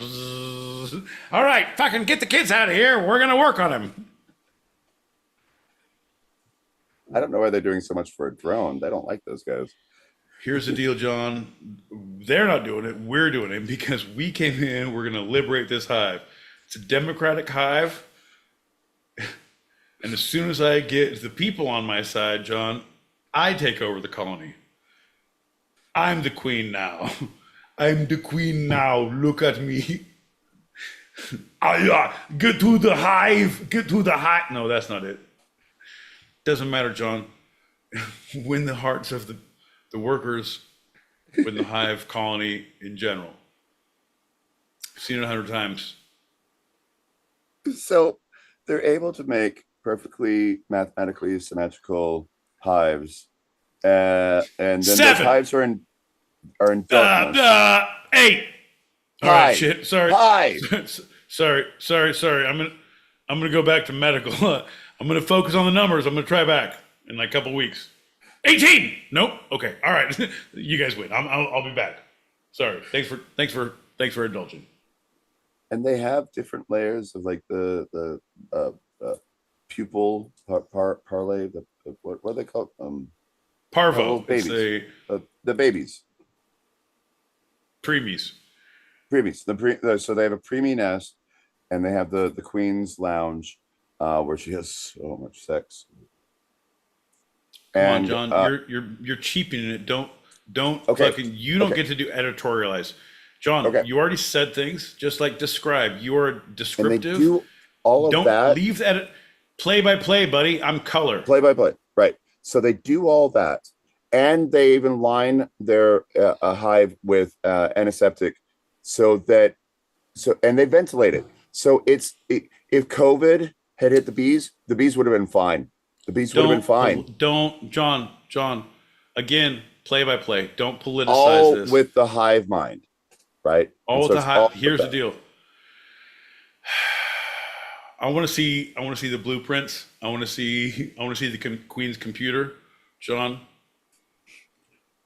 All I'm going to say, Yeah. yes, there's a leader who gets paid more for the workers. It's a unionized thing, John. 100%. It's not all the sex. It's not what they think. They make this as publicity because they don't want to lose their status as fuckers. Right. Right, John? It's all hearsay. It's like John,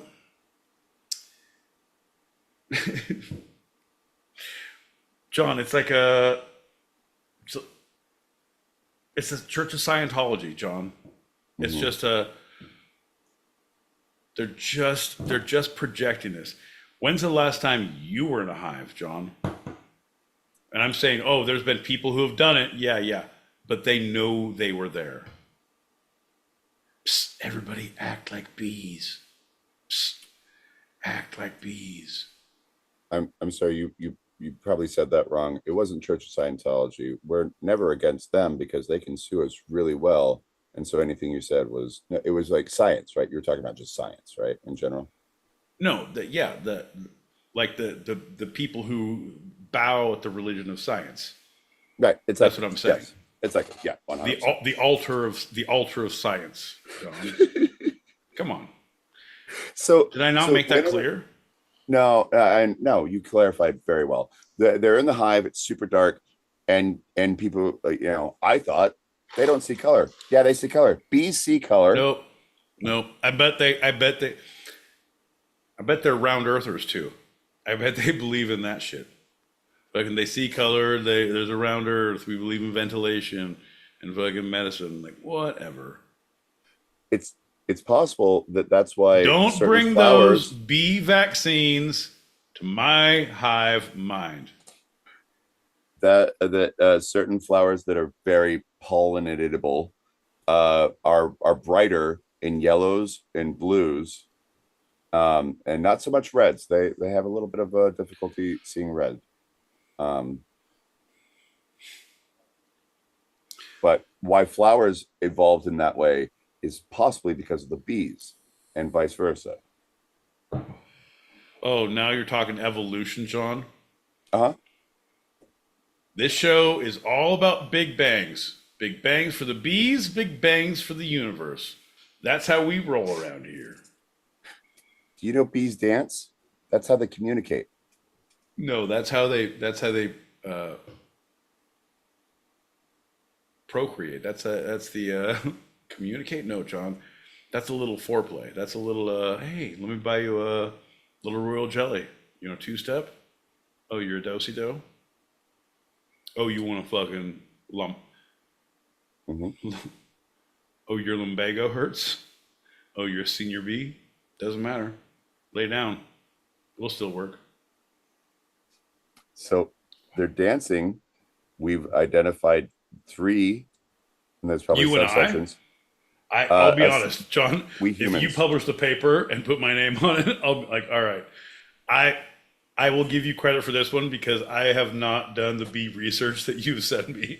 You've sent a lot of videos of you watching bees and hanging out, and I was like, I get it, but thank you for putting my name on the published paper. So, John, tell them what we did.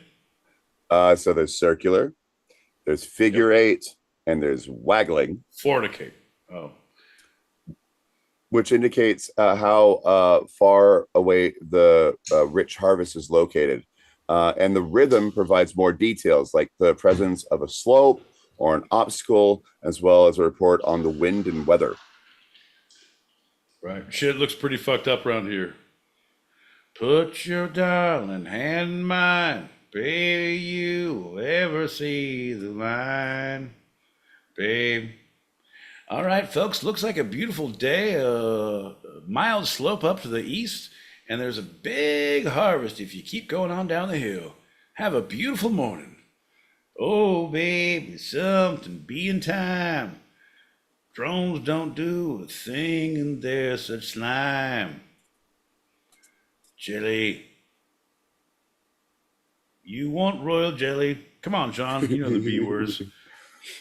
Oh, I don't know the cover that Bob Dylan did of that song. Yeah, sorry. Why I gotta bring Bob Dylan to this? Yeah. That guy still owes me fucking 14 marks. So, oh yeah, from 1942. We know hive mind a lot from the honeybee, but from bees in general. But there are bees that do not have a hive mind. Did you know that? Spelling bees. I don't know, John. I don't know anymore. What Beatitudes, right? So the Osmia lingnaria, the orchard mason bee, is a close cousin of the honeybee, but it doesn't produce honey or build a hive.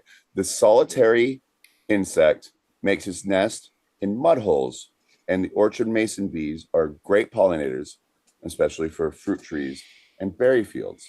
But they are singular. They don't have the hive mind.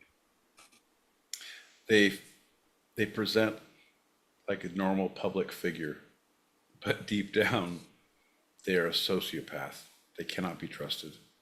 They are lone wolves. Look at them, in human skin, red hair, open shirt, presenting like a normal member of society. Oh shit. He's a honeybee gone rogue, you bitches. Look at him in the forest, look at him in the field. He cannot be trusted. Lock up your wife, lock up your children.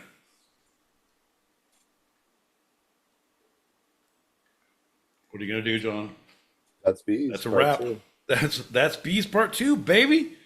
Man, the less we know, the more we regret listening.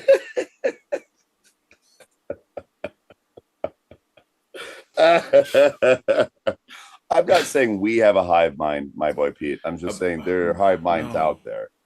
Aggressively. Like those are like there's simpatico thoughts, right? There's things that people can get into. There's like rhythms, you know what I mean? Like, oh shit. I'm not talking about being on the same cycle as another bee.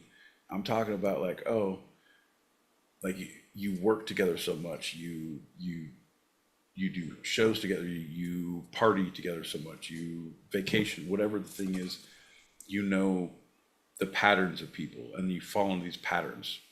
Like it's a very natural thing when you meet someone to to match, to mirror a social instinct. It's a comfortable setting for people. So that's why you find like-minded individuals. You like the same stuff. You share the same needles, whatever. That's not it. My therapist told me not to make this kind of jokes anymore. Joanne, as the And needling. All of her fabrics. Oh, exactly. So when you're needling, right? That's the needles you were talking about. No, John, we don't have to run that one back. We're talking about a shooting gallery. We're talking about sharing needles. That was pretty fucking funny. I felt bad for it, but like I don't feel bad for like it's not. Like the comedy of it, I feel great about. But yeah. I don't know you to be fucking Captain Save a Comic, John. All right, folks, let's hear a hand from my boy Pete. He tried his best. John, shut the fuck up. I can save this. I can land it. Shut the fuck up. All right, let's clap him off here. John, shut the fuck up. All right, I believe it's about time for not that. It's about time for our short. Oh no, it gets better. My boy Pete, it's time for our next. Garbage on down the hallway until Pete finds the thing round. Jesus Christ, John. Oh, you named it so weird, and no. You kept on changing the name too. So doesn't matter. Right. Doesn't matter. The garbage can, round. Trash can, round. Trash, stairs, round. Like, just pick 3 fucking words and say them, and don't try to explain yourself out, John. All right. You're making it worse. Groucho, home, round. Time for our next. Groucho, round. Fucking shit. I've created a monster. All right, folks, I'm going to say yes and because that's right, folks.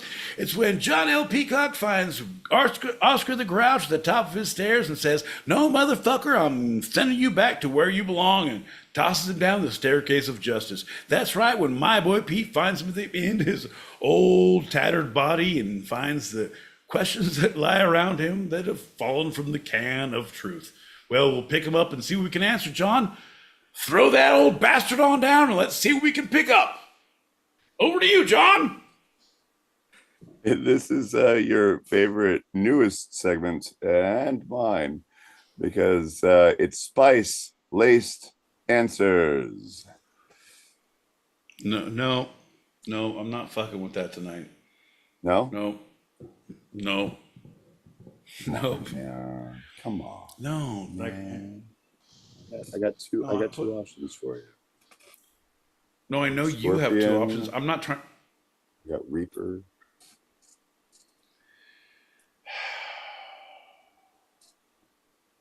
This is such a bullshit.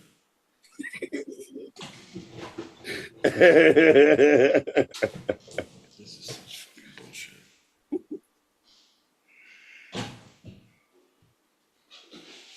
Ladies and gentlemen, this is where my boy Pete and I both take little sip of hot sauce. Very, very, very hot sauce. Like I said, my options that I'm giving Pete the option. No, I don't give a fuck. One or the other. John, I don't give. It makes me upset. Let's do the Reaper. All right, I'm going to do the Carolina Reaper, and he's going to do something, and he'll let us know what it is, and I'm going to ask him 4 questions. That's it. Very simple, straightforward. This is not going to be okay. I don't feel okay. We're going to do white pepper hell, chipotle powder, Scotch bonnet, white pepper, smoked onion, heat level, fucking hellfire. Fuck you, John. White pepper hell. There's just fucking oil at the bottom. This is just oil. I'm not gonna shake it. I'm gonna shake it. Fuck you. You gotta shake it, man. I'll shake mine too. Here we go. No, I don't. And you told me not to drink it last time, so I'm gonna just put it on my hand like you do. Lick it off. Like, no, be a fucking human being. Jesus, it's bad enough. All right.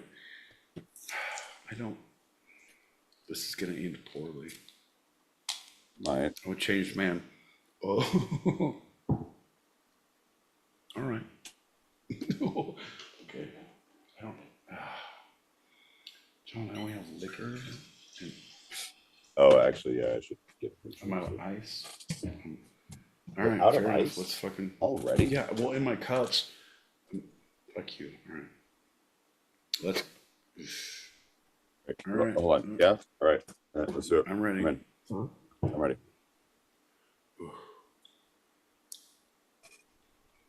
All right. Pete. Who was your first best friend? Your mom. It was after school. We had to go home and talk to her about all the fucking problems of life. Like, who's gonna be your friend? It's Mrs. Peacock. She knows enough. Jump, fuck, first best friend.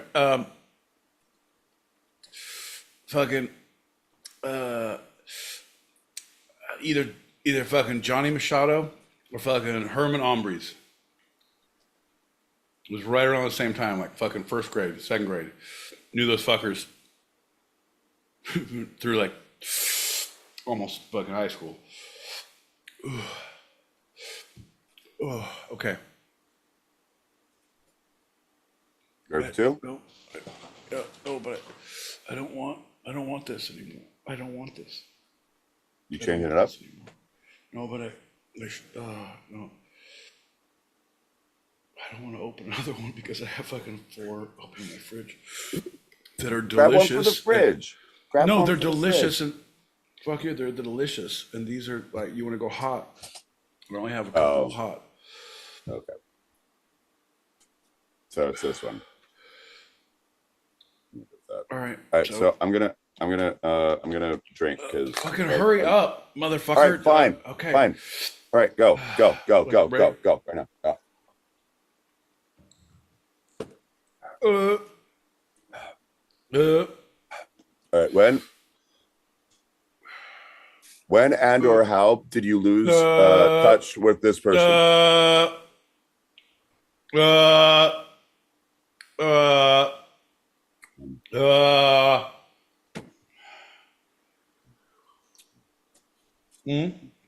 do you say? What is that? When and or how did you lose touch with this person? I don't know, man. Fucking high school was like, yeah, no, relationships changed and there's things and fucking people had to go away for a while and people went away for a while and yeah. So, why did I do that? I saw the thing. Okay. Let's just go. Two more. Okay. Again? No. Again? All right. Fine. I'll do it. You don't have to. You're suffering. Hold on. I'm gonna take a one break. All right. So why do you think childhood friends drift apart or have falling outs? People are fucking, people change. Like, those are fucking assholes. Fucking your time with people and your choices and like, what are you going to associate? Fuck you, John. Associate with, like, you got to fucking cut ties with some things. You got to fucking make choices in other things. And somehow I fucking ended up here with you. So it turns out all choices are bad choices when it comes to my boy Pete choices. Fuck. Oh, I should have stayed with those fucking 4th grade, fucking 2nd grade friends. Fucking Herman, where are you when I need you? Fuck you, man. We had my mom would make ham sandwiches. Fucking little to send me cheese and ham sandwiches, white bread or wheat. No, she would always do wheat bread. Cheap ass wheat bread. And Herman's mom would make fucking burritos, like full on homemade burritos and wrap them up in tinfoil that are homemade bean burritos. Like, what the fuck, bro? Like a little bit of cheese and like bean burritos. And he's like, I don't want this. I'm like, I don't want this. We would trade lunches. Like, that's when we became best friends. Little tiny Mexican kid. I was a fucking fat white guy. I was like, yeah, I'll take all of your fucking refried anythings. Yeah. Oh yeah, homemade refried. His mom would fucking feed me. Like, oh, Herman, how come you don't eat like your big fucking friend? I know she didn't say that, but I didn't understand Spanish. So I'm pretty sure she said that. Ooh. Okay, I'm ready for one more. One more? Two more? One more? I'm ready. One more. All right. I'm going to do Scorpion for the last one. Yeah, no, yeah, I'm going to fuck you. There's oil in this. Okay. All right, ready? No, bro. Why are you drinking? You said you weren't. Nobody likes that. You're an idiot. The first time it wasn't so bad on me. And I want to make sure. No, I don't care about it's first time, third time, second time. It's all bad on us when we have to watch you drink from a bottle like a fucking animal. No, don't. John, John, we're okay. so impressed by what you're doing. Who is the friend that you have known the longest and still consider a close friend? Who is the friend that hurt you? Who is the friend that hurt you that made you like this? That made you show off with this kind of bravado? Are you trying to prove something to someone, John? No. Who hurt you? No, I'm not. Just give me a name. Fuck. Who is the friend that you've known the longest and still consider a close friend? Easy answer. I don't have any close friends. So, my Lord and Savior, myself. Who is the friend that you've known the longest? I would say fucking Paul Mauleus. Follow-up question. Why do I not know that person? Who are you to fucking run my life, Izzy?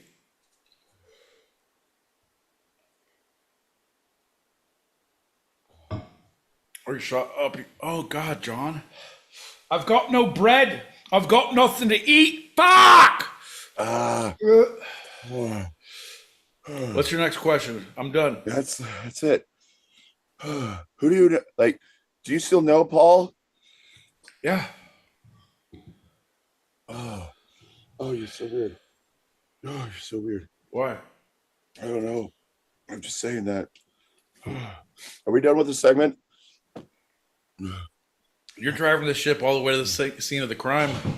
Cool. All right, we're done with the segment. We're going to the short. The segment's over. I can now drink water.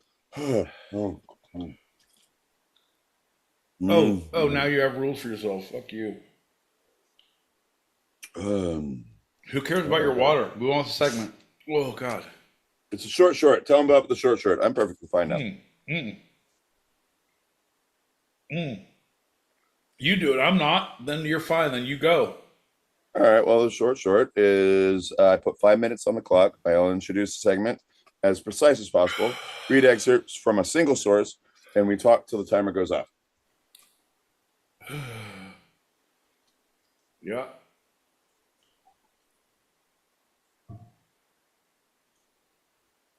Yeah. It's warm water. I don't have cold water. No, warm water is better for it. For this, I put Pete. If you cold water is actually like it stings.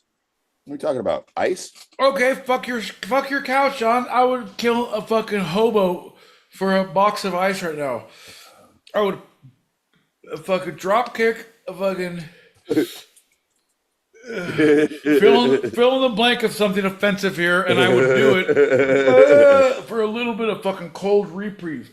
John, I have booze. I have lukewarm booze, lukewarm water. I have fucking smoking weed. I feel like smoking. It's gonna be a bad idea. Let's smoke some weed. Let's see what happens.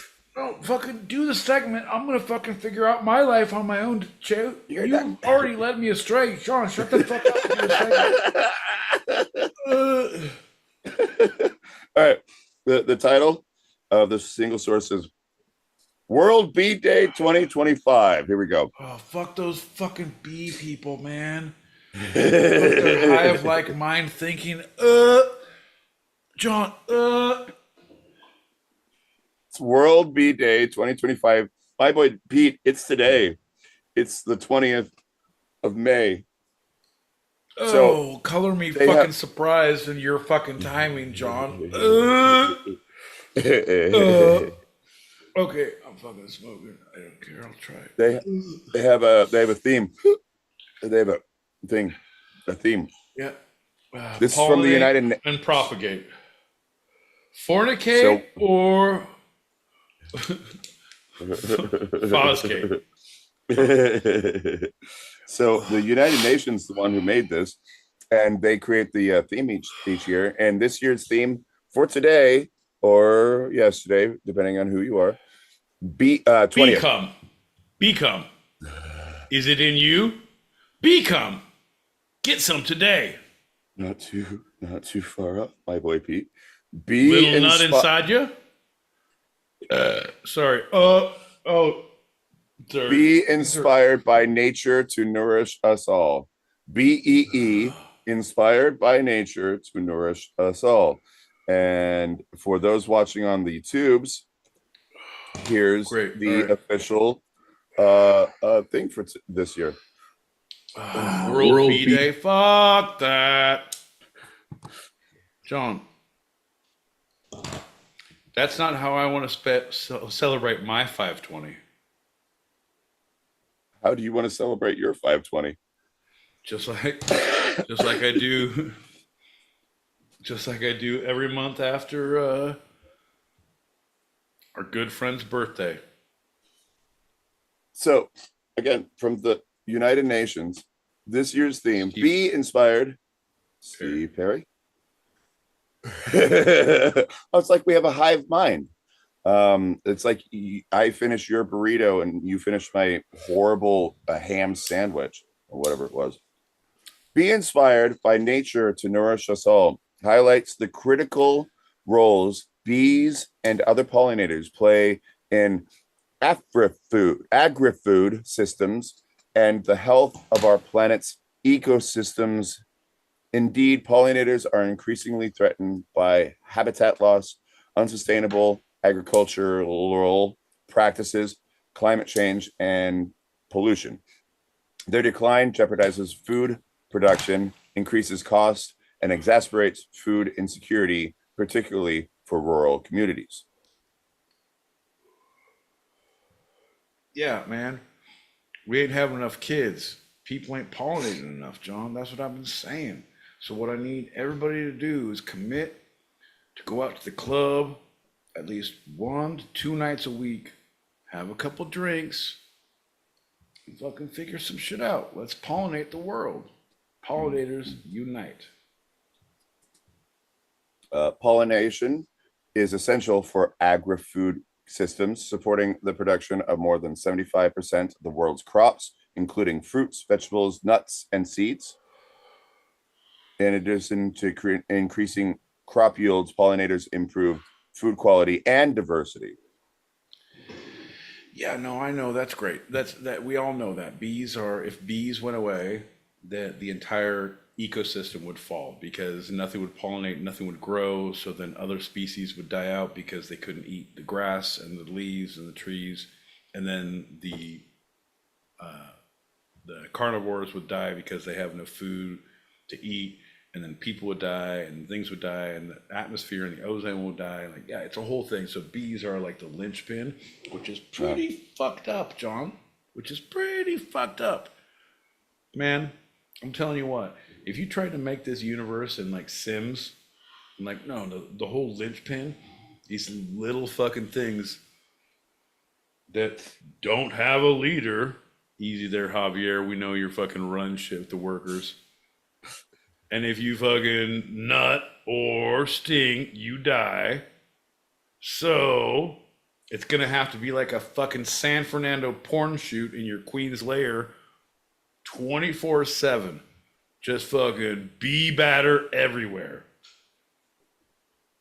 Because if this is sustainable, if you want the math to work, and I know you fuckers do because I've seen the Hive and I know what you stand for, you're going to have to step in line. Javier, tell them their work shifts and get all their social securities. If they don't have them, go ahead and fudge something. We need everybody to work. The last thing, just because you're saying that, more than 200,000 animal species are pollinators, the vast majority of which are wild, including butterflies, birds, bats, and more than 20,000 bee species. And that's where I'll leave it. John, you should see me in nature. I go on a hike. I'm fucking pollinating everywhere. Like, ooh, shit.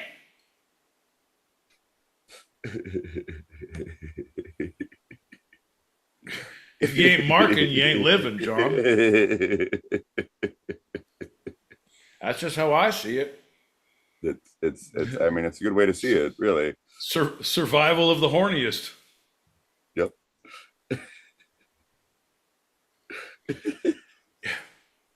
Look, I got Barry White on my phone 24/7. Y'all want to hear some fucking Barry White? Y'all in the mood? You know, I know 3 dances. I do circular, I do the wigwag, and I do the Dougie. So I'll teach you how to Dougie. Teach you how to Dougie. Yeah, I'll teach you how to Dougie. Yeah, Dougie. Yeah, right. 100%. Living that bee lifestyle. I'm all about the Beatitudes. You gotta be real. If you wanna. What is happening? No, okay. All right. Yeah, all right. So my boy Pete, I'm giving you options because the B segment went a little long. I can hold off on our next one on our last segment till next time, and we go straight into the green room, or we could jump into it, and you have no idea what it is. It's our last one. Yeah, no, I'm gonna say we go into the green room. Okay. Because I think at this point we're 10 o'clock. We've gone way past the point of no return, and I would much rather continue to go out completely off the rails instead of listen to more of your fucking shallow and pedantic thinking, John. We are a better people when we listen to my hive mind than when we hear your propaganda. The others have been talking, and by the others, I mean me.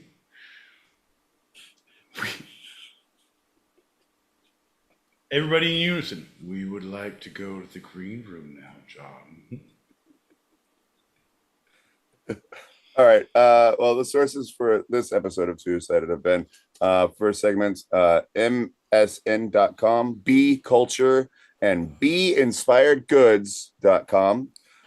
Second segment we'll hold off till next week. The short is the United Nations. Gotta say it, don't you? Of course. All right. Well, we'll hold off. You already said it, John. Would you write it down in a book? No, you wouldn't. So don't say it. One of these days, we will get it through your fucking thick ginger skull. I love you, but you're a big dumb rock. My segment research was from M. Night Shyamalan, because turns out what a twist. Also, Be Real, because John was insane in the membrane tonight. And the belittlement that I held back so thoroughly. Nope, that's not it. I was trying to mimic yours, and I forgot other than M. Night Shyamalan and Be Real. Doesn't matter.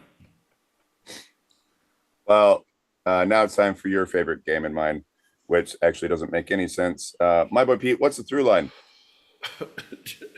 John, let me go ahead and correct you, bud. I've been here for a lot of shows, and I think a lot of our foundation members have too, and I feel like we're all on the same page when there doesn't make a lot of sense in any of your through lines. So you could probably give one. That's right, folks. The through line is Berlin Wall had to fall sometime. On this one, I'm going to go ahead and say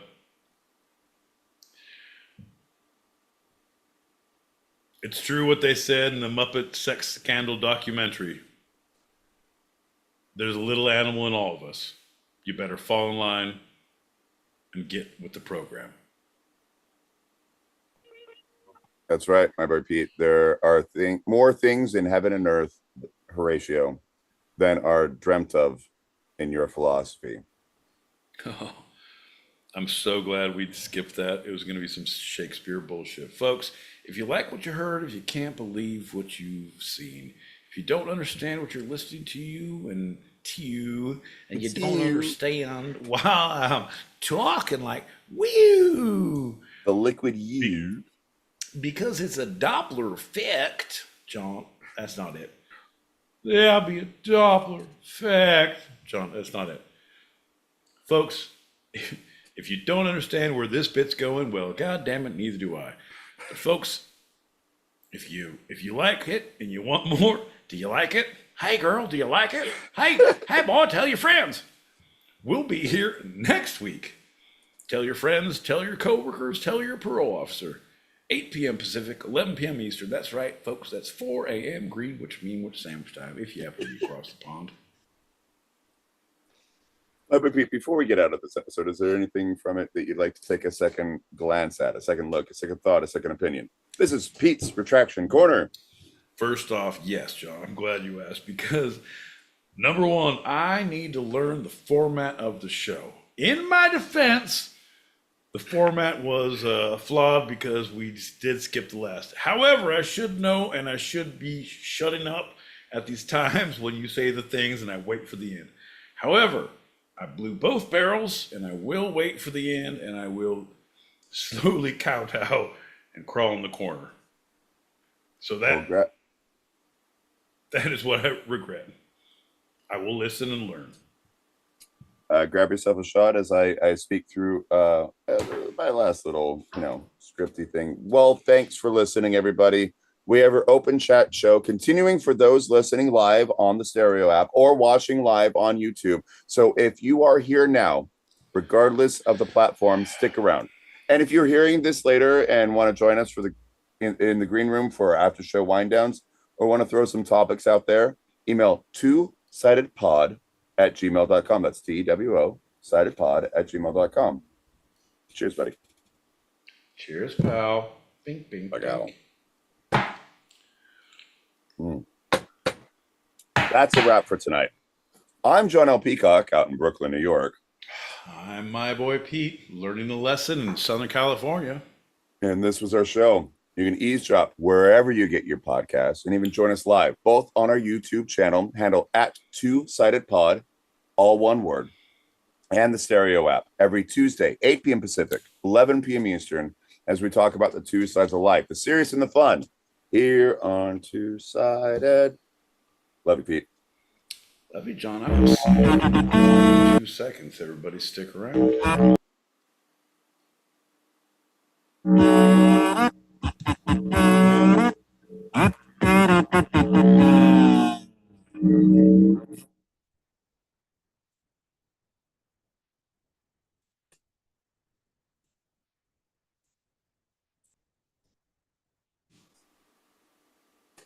That's right. Ladies and gentlemen, boys and girls, children of all ages, holy shit, we are in the green room. That's right, folks. We have made it. We have arrived. We have lost our luggage somewhere along the way. Our tray tables were not in the upright and locked position, so I'll be honest, I'm pretty sure someone in coach got decapitated, but neither here nor there. We've arrived in the green room at the island. The resort is open. There's a cocktail lounge over there. It's a open bar, but everything will be spiked. So just have that going in. There's a finger food buffet over there. Lots of finger sandwiches. No jokes there. Those are just delicious cucumber, sour cream, just like a tea party. We're classy like that. And yeah, so this is where we get to play messages and get to really get in. Looks like we got a few. We got a handful. We got a hot minute. We got a holy shit, folks. We got a peacock in the field. That's right. Everybody, raise your rifles and make sure you have your tags showing on your vest because we're hunting peacocks. That's right, folks. Ladies and gentlemen, boys and girls, children of all ages, welcome to the platform, your friend and mine, the ginger with all the minger, the pale dude from the horrible nude. Don't know what that means. Can't believe it's not butter because he has a horrible ginger stutter. John L. Peacock.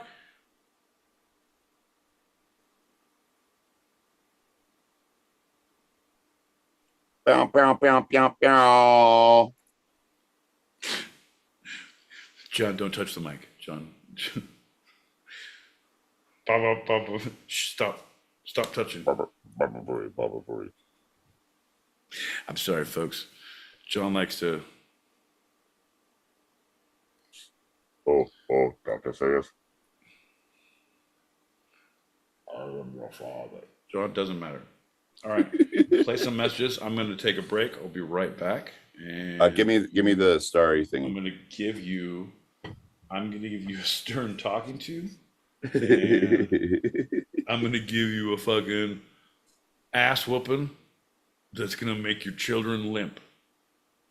All right? Huh. All right.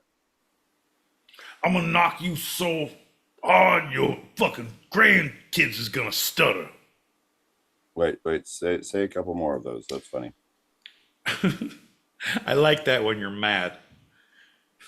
Ooh, boy. Nope, it's going to get real bad because I'm trying to think of all the clean ones. Like, I ran through them. I don't run through them. Ooh, I got it. All right, got it. Yeah.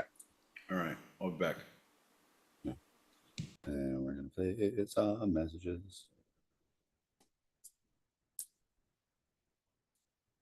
Something about Seinfeld. Someone about a soup Nazi just going around screaming, "No soup for you!"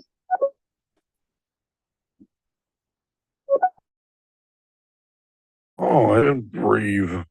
It's my boy Pete, the peacocks.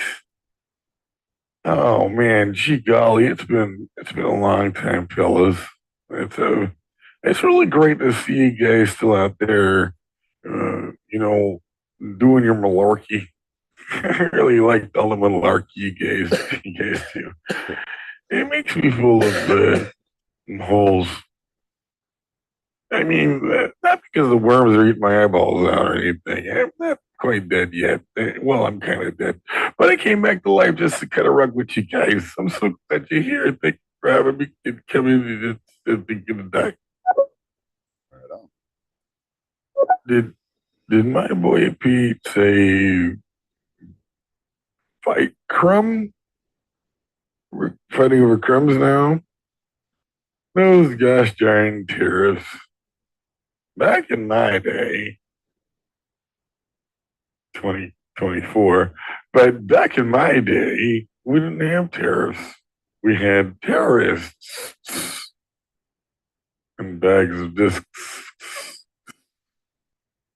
and lisps. All right. And then you got Peacock over here talking about Hindu fallacies. Reminds me of something my dad used to say. What did he used to say? He said, what did he say? He said, Dad, how do I look? And then he said, with your eyes. Awful. You guys are talking about roller, measurements. Huh? Why did the girl bring a ruler to her bed? She went to sleep because she wanted to see how long she slept. Yeah. Jules, I'll call you later. Actually, no. I won't call you later. You just call me Dad. You know, never cheat in the limbo contest. It's the lowest thing you could do.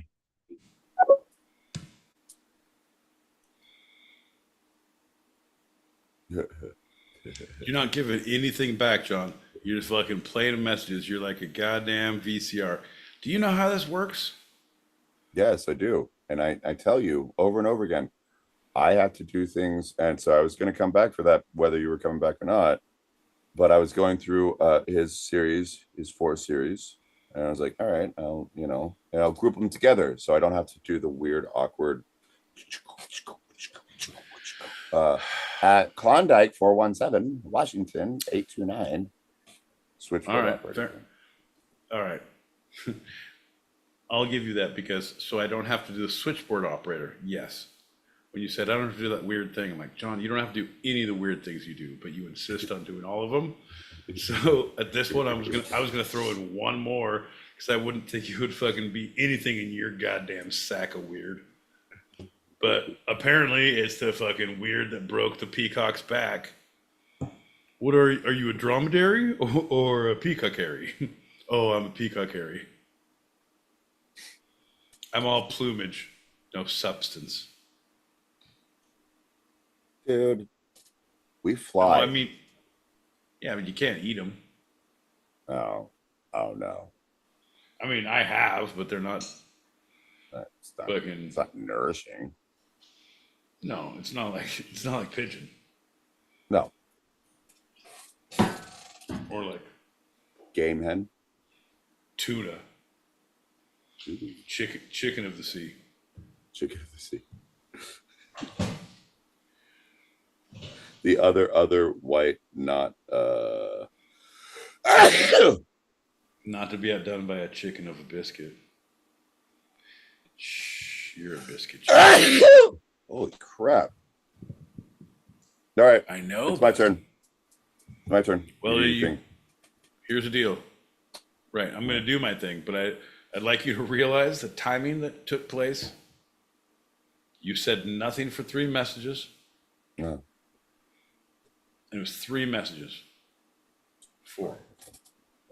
Doesn't matter, John. It was literally a heartbeat, a wisp of time. It was like a fart in church. I'll be quick. Is that what you're saying? No. I just want you to be aware of your choices in life. Everything you do is a hazard to humanity, and I don't think you see it. You're like the outbreak monkey who's been driven to the fucking JFK airport. You're like, I'm taking a flight. I'm like, Jesus Christ. Dustin Hoffman was right.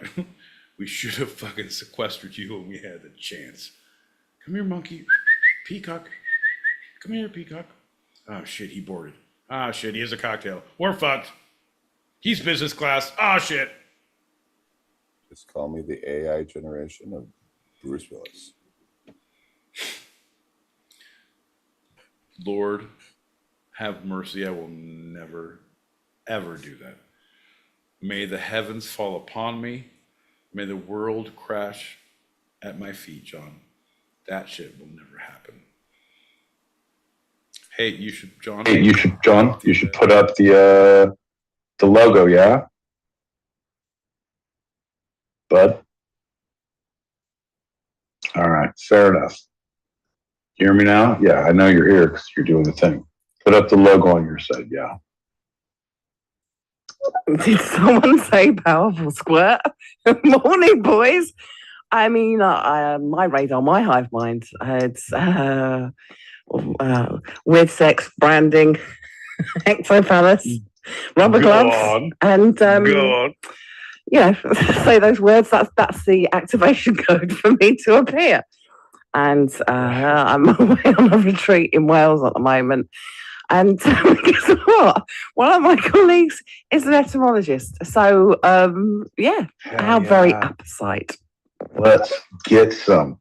Fucking tell them about that become. Like, ask them about that shit. Like ask your colleague, have you ever seen?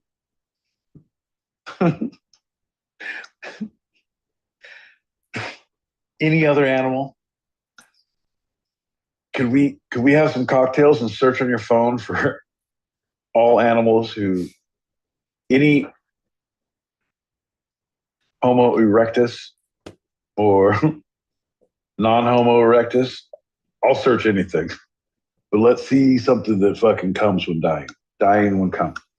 I don't know how you search it. I'm not good with these things. I can't find hotels on vacation either. Weird. Anyway, let's get back to the point. Julie, good morning. I know we're late to the party playing these messages. I know we're late behind, but hear me out. It gets better the more you learn, the less you know.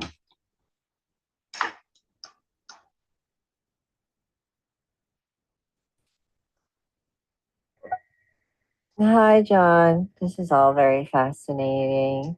You look very becoming tonight, I must say. When are you guys going to talk about ants? My mom's sister, crazy. My dad's sister, crazy. They're both cool though. We're gonna do a whole segment on family trees. All right, entomology. I know. I had to be. Sorry. My two favorite podcasts. Oh shit, John. Of the morning, afternoon, or night, wherever the hell you are. I can't keep up with the weather anymore. When somebody asks me what it is like outside, I just say, listen, it's hot on one side, cold on the other, and it's warm in the middle. I can't keep up anymore. Mm-hmm. It's like a fucking sandwich at a bodega. Actually, that's a lie. Most bodega sandwiches are pretty fucking right on. But yeah, no, it's the whole thing. We had 2 days of rain where I wore fucking 2 layers. I had a hoodie on and a jacket, and I was fine keeping both of them on anytime I went outside. Like, I'm good. Didn't hurt. And 2 days later, it was 94 degrees, and like it was hot as fuck. Man, I'm not ready for this shit. Sign of the times. All those round earthers may be onto something. All I know is I saw a cat piss in the street. And I'm still trying to figure out what the hell is going on. Right? It's the Ides of May now. You know? That's the whole thing, John. I believe it's the Shakespeare's who said it's lions laying down with lions. Lions laying down with lions. It's a very lion on lion action. No. Lions laying down with lambs. Cats pissing in the streets. Fucking horrible. Seen it 100 times. And by the way, you guys are the bee's knees. Knees. As well. So Knees. don't remember the honeycomb? Honeycomb. Remember that? That's for you, Pete. Honeycomb. Smacks. I No, want remember Pete honey to smacks. eat a big bowl of honeycomb in front of Vision John. Bro, hear me out. I didn't want to go here, but you brought up the cereal tip. All right. Honeycombs, bomb. Yeah. Everybody agrees. We're not going to be little honeycombs. But remember, all right, I was going to say honey. No, they were sugar smacks. Remember sugar smacks? Yeah. You all remember sugar smacks? They were fucking little vaginas. Little honey roasted, delicious vaginas.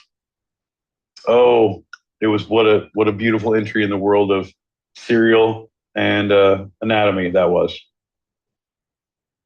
My favorite part is when they proceed to eat hot sauce and sound like they are IQ is level 2. Level 2. You said liqueur boobs? Aquarius. Loquacious. Liqueur boobs. Loquat. Man, welcome to Low Cash. Straight out of Low Cash. Remember that shit? CV40. That was a good one, Chris Rock. How much for one wing? Just one wing. I would just like to tell you this has been one of my favourite ever shows. It had nature, it had sex, it had a lot of sex references, it had hot sauce. Oh, it had everything, boys, everything. You guys like fucking and hot sauce? Oh, we got a show for you. Holy shit, hold on to your tits, because we are Ronin Hot. Ronin Hot? Like the Japanese samurai of old. Like Ronin, roaming the countryside. Swords for hire. Fucking idiots abroad. Fucking hey, John, I don't know what I'm doing. Oh shit. Now you come in like a god voice, like an idiot from the fucking sludge. Real quick, I just want to say, I love you, Pete. You're a good man. It's crazy. All right. See, and then he does that. Then he goes ahead and does that. Fucking, John, you're the worst. Yeah. Why you gotta be so nice? Right? Kill him with kindness. If we see what you're doing, it ain't gonna fool us, John. We're still after you. You're gonna get what's coming to you, boy. This is like, I love you too, John. this is like Peacock's first time in the green room here. Oh, do I have to email you, boys? Can I be in the green room next week? I'm officially inviting myself to the green room. Put me on the roster, boys. Put me on the roster, but hey. Send an email. Hello. Should I be a square? Send an email. It's twosidedpod@gmail.com. That's TWO sidedpod@gmail.com. You will not be disappointed. Or you will. All right, dude, I'll buy it, Pete. What the fuck? Why that airport specifically? I mean, I get the rest of it, but you said JFK? Right? Because Newark is not safe anymore. Right? I'm just saying, you got to play the odds. I totally need you guys to talk about ants. Like, ants are actually pretty phenomenal. They all work for the queen, kind of like they all have the hive mentality, you know, just like the bee. And the bee, you know, like every bee is grown with the 100th monkey theory. So I guess monkeys are included too. I don't know. I think I'm getting way off track from where I started, but the moral of the story is we're all connected and we all have access to everybody else's information. So sleep with a tinfoil hat. That's what I do. Also, it keeps your brain super fresh. So if the zombies ever come, they're coming for you because that brain has been vacuum sealed.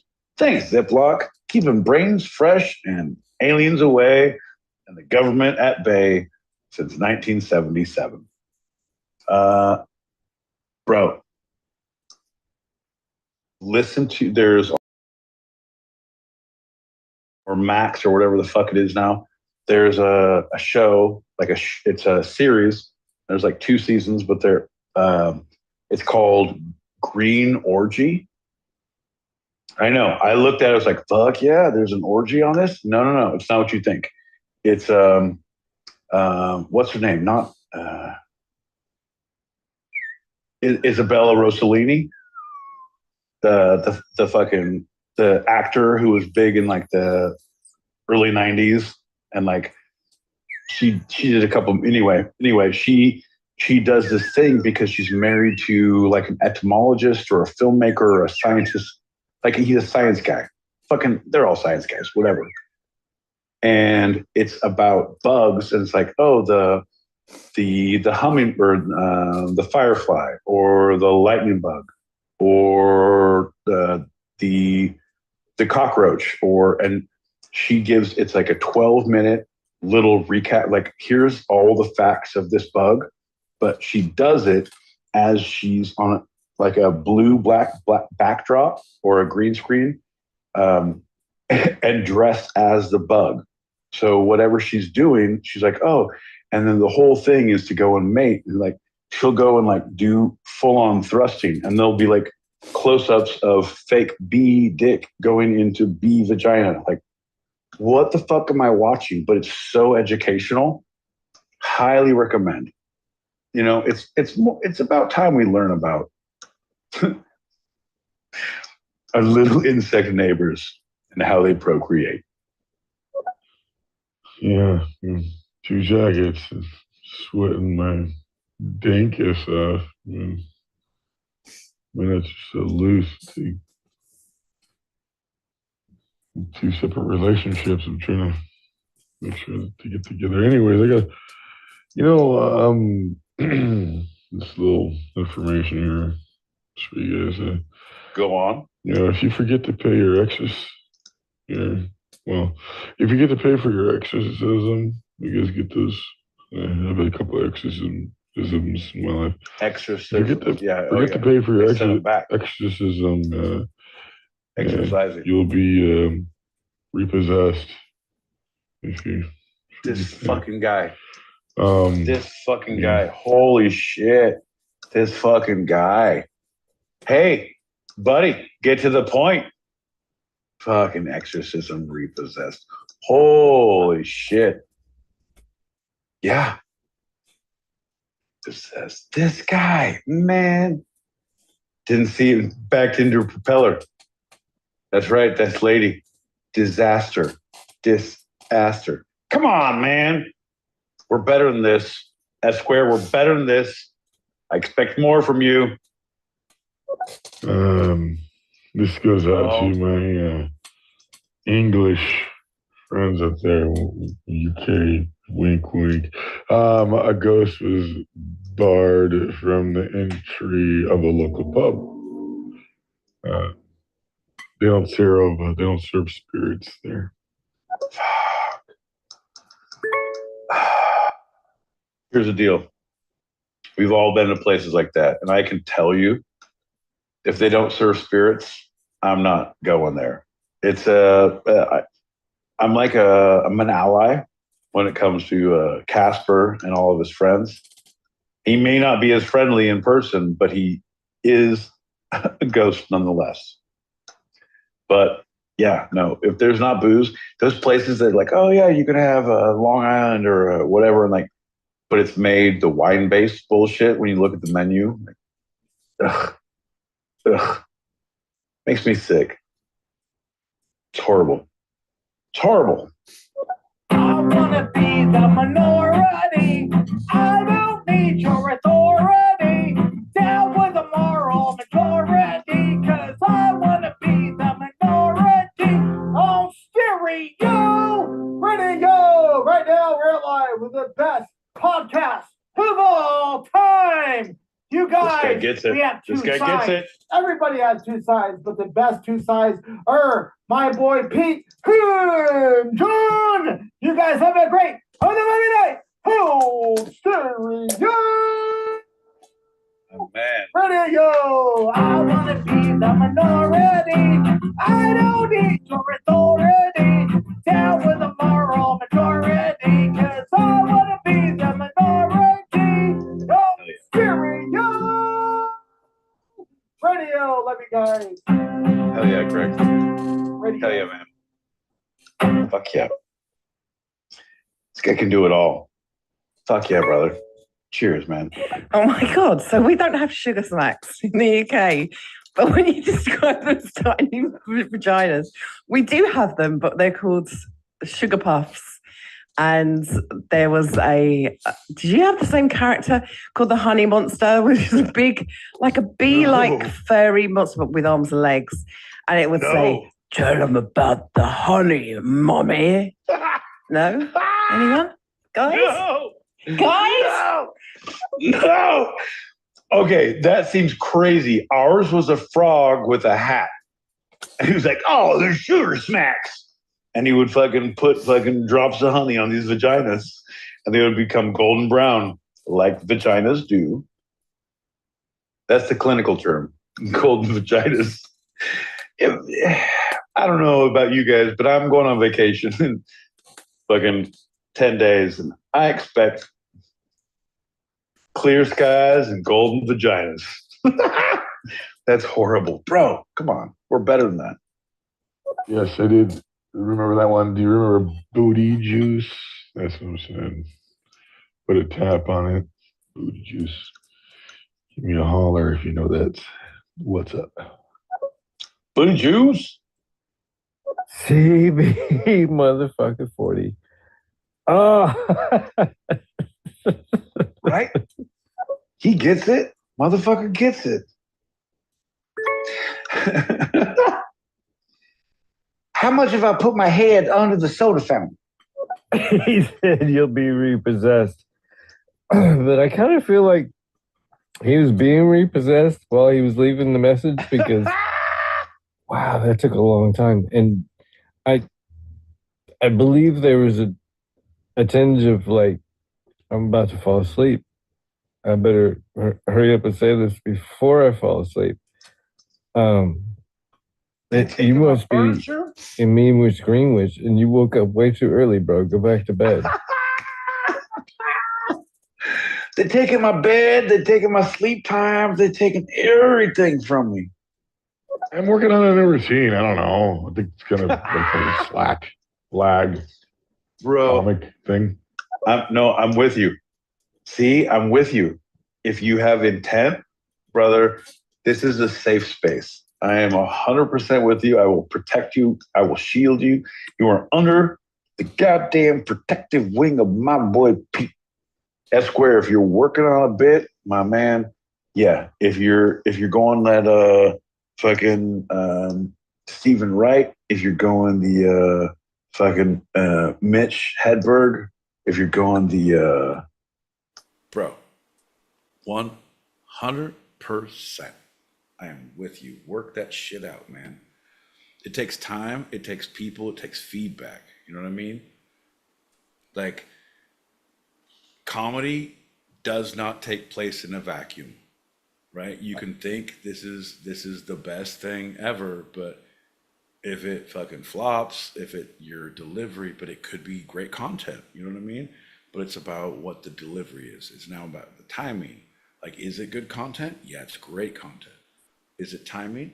Yeah, it's good timing. Okay, so what do I need to work on? That's what I always look at, and then it turns out I fucking burned all my journals, and I get super pissed and flip the table after the show, so I don't remember any of it. It's kind of like a clean slate.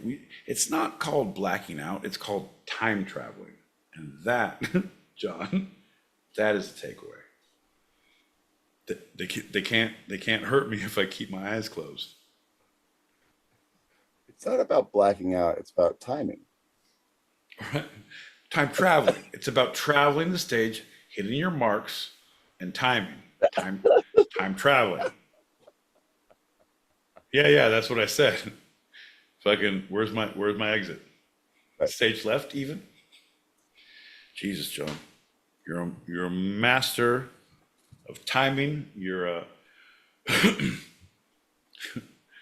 you're a jester of social interaction. You're a popper of style. You're the whole caste system that we've known and loved for the last 3.5 years, John. Those first 6 months were like, nah. Those don't count for anything. We were just a couple. Look at us. Go back and watch those shows, motherfuckers.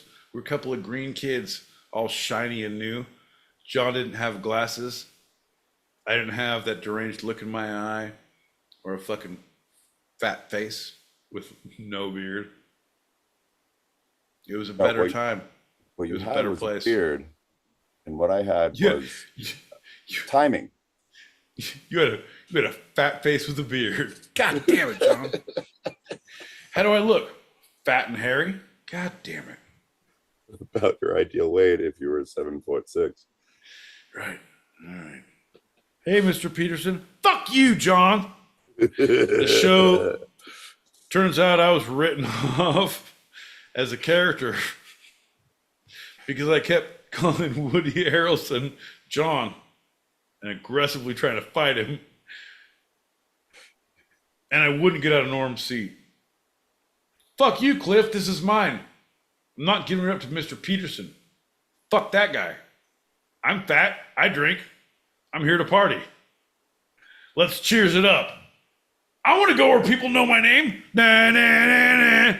Oh, you're going to kick me out. Nah, nah, nah, nah. And I'm always causing pain. Fuck you. You're like my fucking ex-wife, man. You're going to be where everybody sees. Everybody thinks you're a failure. You guys suck. I was just trying to do shots. All right. No, you don't have to fucking say, yeah, I'm good. Fuck you, Carol. All right, I'm out. I'm gonna need my coat. And then my boy P wended. It's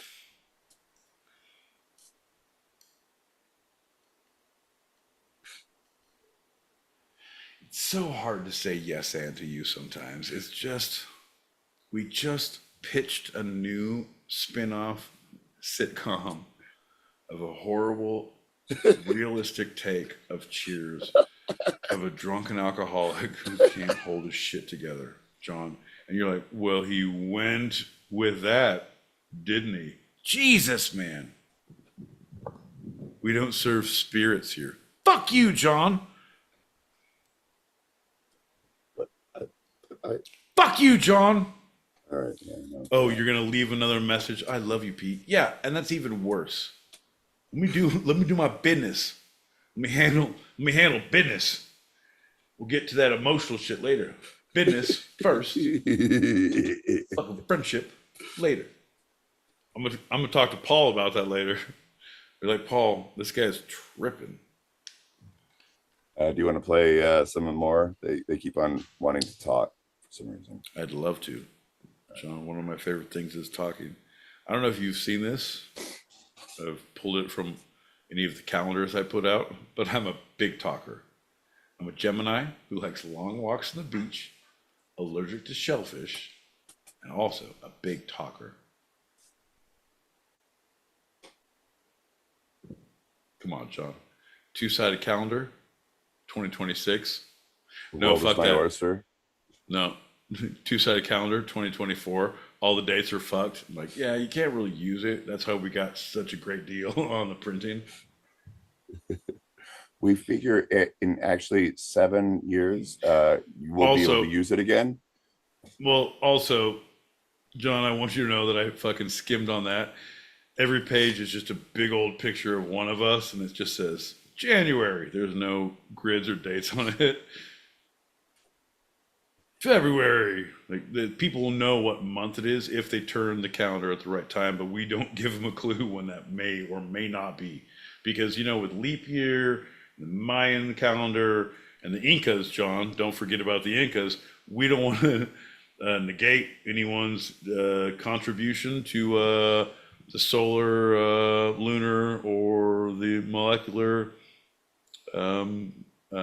passing of whatever is being passed, John. We're allies, and we need to be identified as such.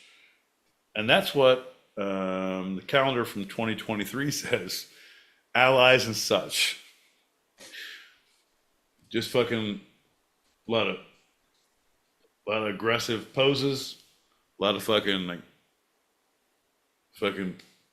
lot of hands in, a lot of close-ups of that, and fucking inner thigh. Jeez. Yeah, fuck you, John. I went there. We got to sell merchandise, John. If people don't know what date it is, they're not gonna. Doesn't matter. Neither here nor there. You can catch all this if you click the link below to our merch store link, where you can get all the ideas and all the accoutrements for your deepest, most depraved bunt cake. We are a cooking show now, John.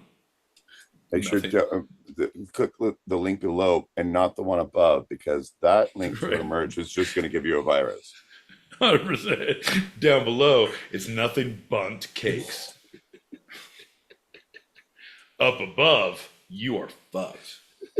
So be careful, be wary. You ain't seen nothing yet. Yeah. Oh, you ain't seen nothing yet.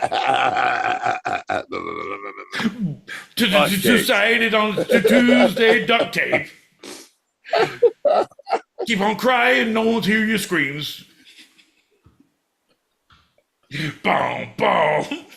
John, remember when I said at the beginning of the show that I was a wilting daisy and that I was just like a weeping willow? And John, let's not do a lot of shots. I'm worried about my liver and my choices in life. Remember I was doing that? It was like, also, do you like this blouse? Remember I was doing all those things? Yeah. Turns out you had the candles, you had everything. Yeah, like incense. Well, I have to do the incense because I have the gong. If I don't do the singing bowl with the gong, there's no point for the incense. There's a whole thing. Anyway, you said you liked the blouse, and I said we shouldn't do as many shots. We should do green tea. We should get our inner chi and harness our fucking inner Buddha.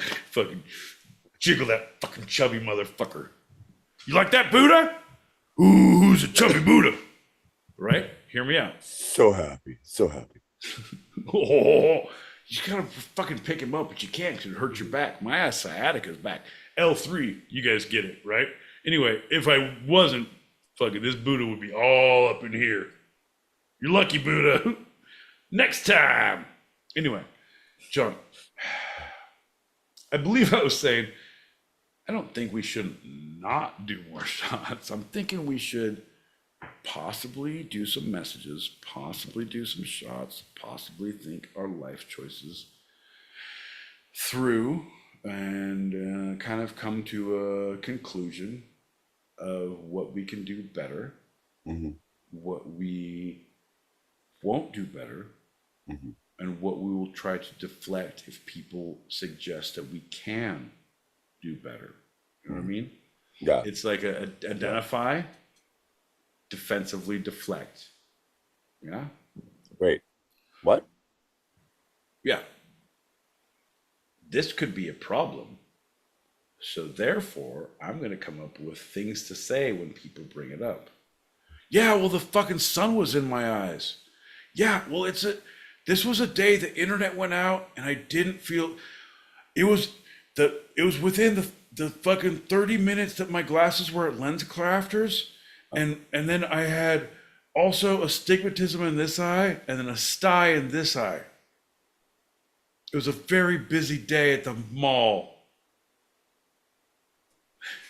Also, Jamba Juice. I don't know, John. No, that's not it. It's what's the fucking orange one? Orange Julius.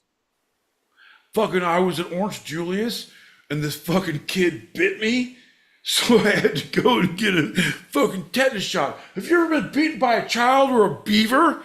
No, that's what they asked me. Turns out I have to say yes now every time I go to the hospital. Have you been bitten by a child or a beaver? Yes. And everyone's like, I always wear flannel. They always assume it's beavers. I say no. They're like, sure, it's not. They give me the same shot. It's bullshit. It was a child at Orange Julius. Anyway, we should do a shot. I agree. And we had a lot of packets pop. How many people are on that? And should we just like bring people up to have a live conversation as opposed to? It seems to take a lot of messages from. I was counting 2, but I don't know if there were more. You can do whatever you want, John. I believe in you. I believe you can do. But let's pop. Let's do this and pop it. Yeah, no, I'm down. But the moments and the messages, John, I don't feel like you're a true producer on this show. You're like a Chuck Woolery. You're like a. I got the end placard. Nope. No, I say it wrong. You're a Don Pardo.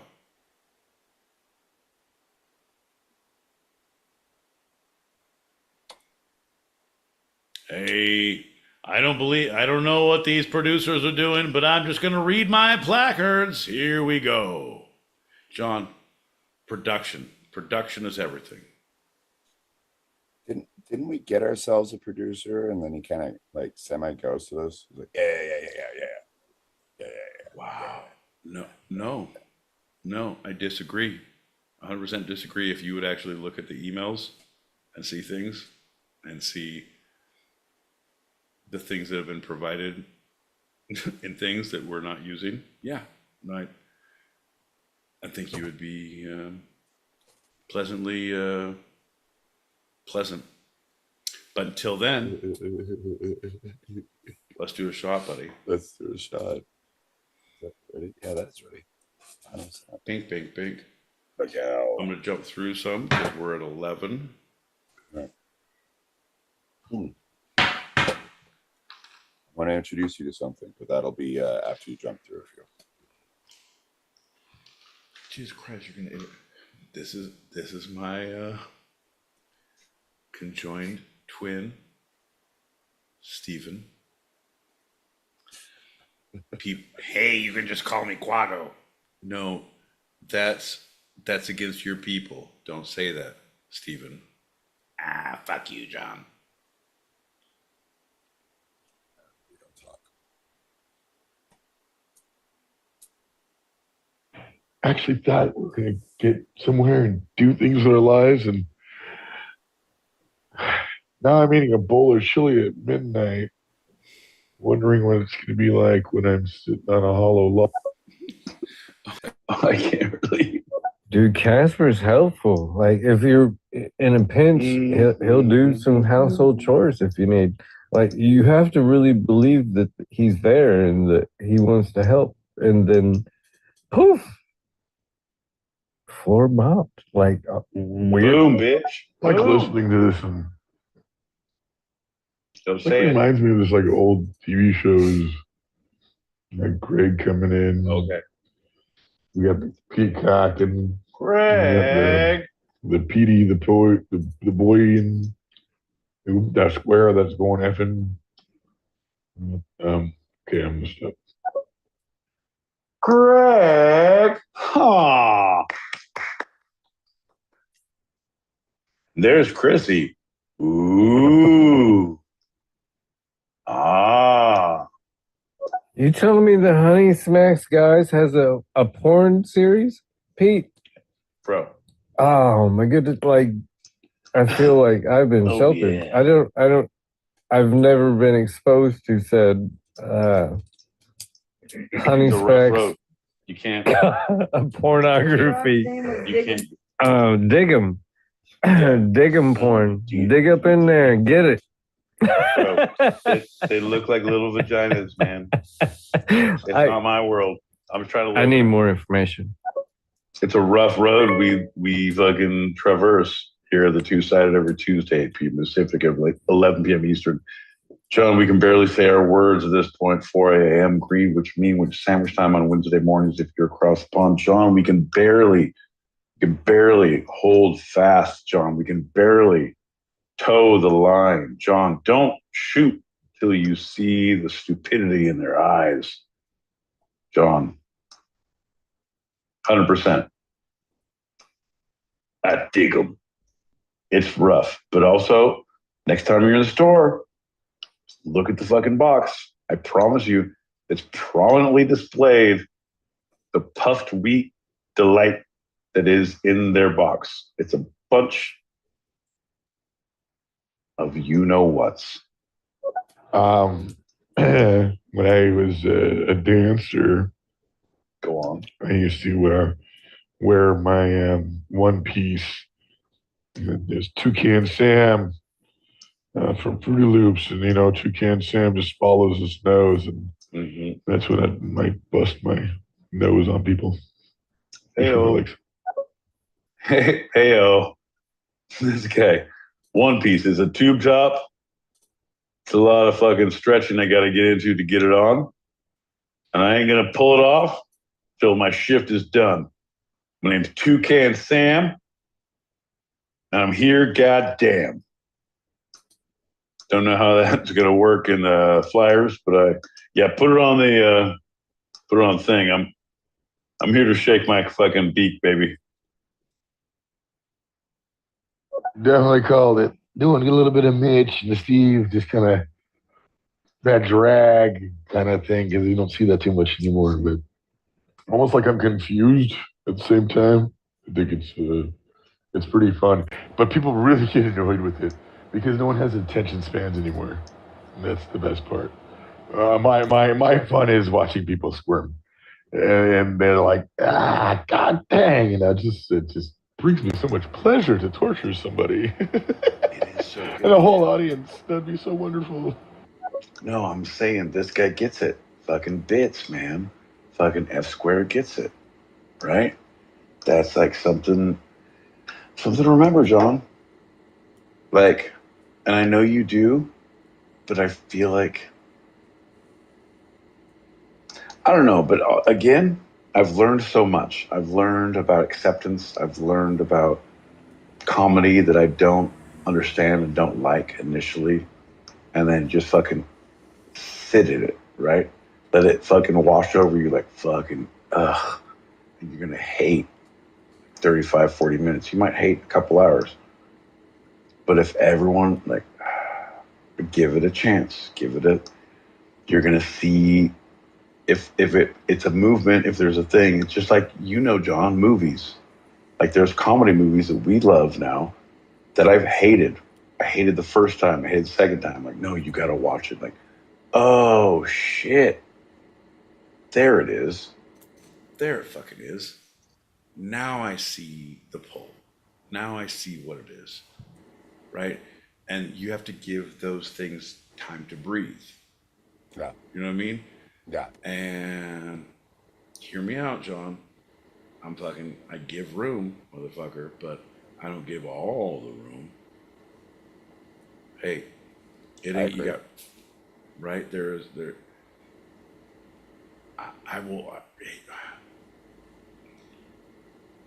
It's the same thing that I want people to do for me in my comedy. You know what I mean?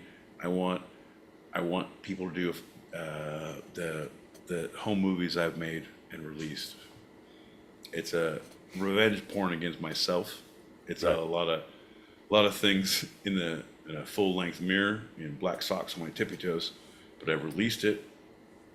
Right, and the thing is, just give it room to breathe. Yeah. Watch it a few times, John. It'll grow on you. Hear me out. Just like, oh shit, you're gonna say that? Okay, all right. Try again. Like, all right, by the third, like, oh, there's the timing, there's the thing, there's the hook. I'm with it.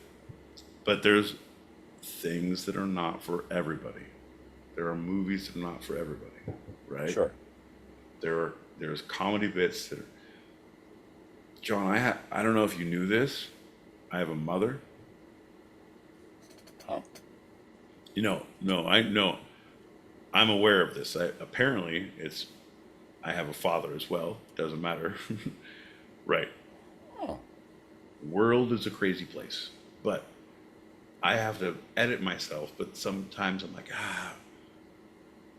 let's let my mom gets to the humor of like, all right.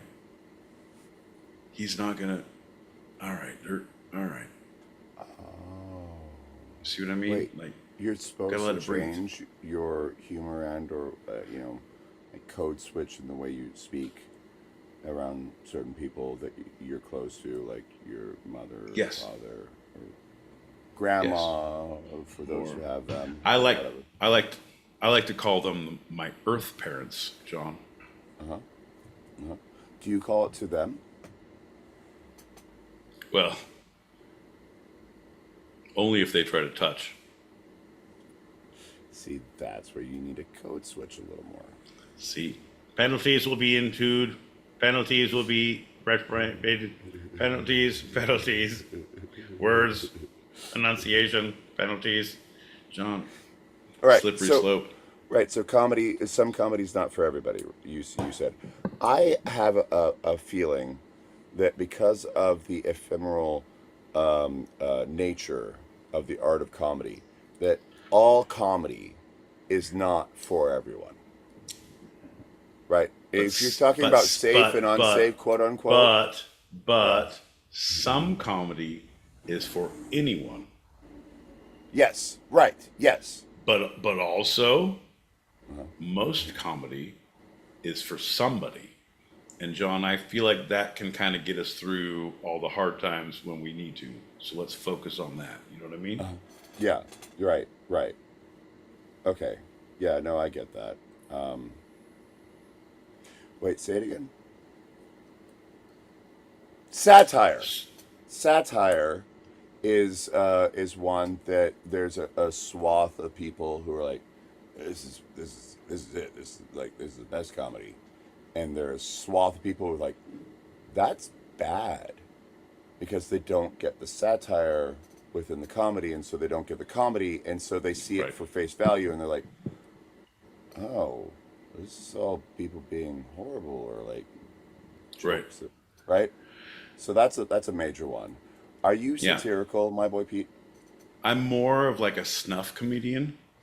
Like I like to leave bodies in my wake when it comes to ha-has and hoo-hoos. You know what I mean? Like I want people to know that where they stand with me, I am very polarizing. I promise you there's no middle ground. Give me an afternoon with you, and I promise you we will be best friends, or you will want to murder me. There is no like, I can fucking take him or leave him. No, motherfucker. I'm going to find one of these polar opposites, and we're going to get to the point. With the snuff comedy that you were saying, it's like they either stand with you or they lay at your wake. No. Different. Like you're thinking shock comedy. You're thinking aggressive attack comedy, right? So it's what not is it? that. It is you attack things that are inappropriate, and this is where you leave it and you dance around these. You're saying the worst fucking things, but you're doing it in a way. Oh yeah, fuck your couch. There's a body. Satire. Oh my god. No, John, it's not satire. It's more of like it's like a remoulade. It's like a chicken pinwheel. It has layers like a parfait, but it also, it's mathematically correct, like a honeycomb. Is it more of a soup or a stew? Well, here's the deal, John. If you want to make it really good, I'm going to need like an onion and some green beans, stick of butter, and a honeycomb. We got to get that sweetness, baby. And a burrito, because you got to finish it all right. off. 100%. Hey, I understand why that kid was. Have you had a burrito like that? Oh, but we're not done yet, because now we're going to wrap it in a pizza. Oh, shit. That's right, folks. After that's wrapped in a pizza, then we're going to put it in a tote bag and fill that tote bag with chili. Oh, shit. But we're not done yet. Just a wisp of a moment. Just when they thought they were out of the fog, my boy Pete took another sip and retreated into the darkness. Next time on Two-Sided Podcast. It's a beautiful thing. I have a question. So 17, 9, 14. Here. Maybe. Yeah. Maybe. But what if you're not that polarizing? And What you if had you that and you had that in your mentality? Right. What if someone who is socially inept and unaware posed that question to me in a realistic setting? John, yes, there is a lot of weird shit that goes on in my head, but I will be honest, I will say 90% of the time I'm correct. I heard that 78% of all statistics are made up on the spot. Well, you know that it's true because there's real chunks of Panther in the stat sheets. Was that a sneeze, a cough, or come into Jesus? What happened right now? That was a little thing we call love.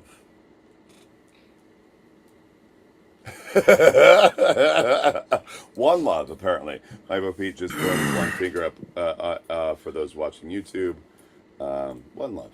I get Come it. on, buddy, stick with the program. One heart. You're rambling like a rambler. Let's stick together.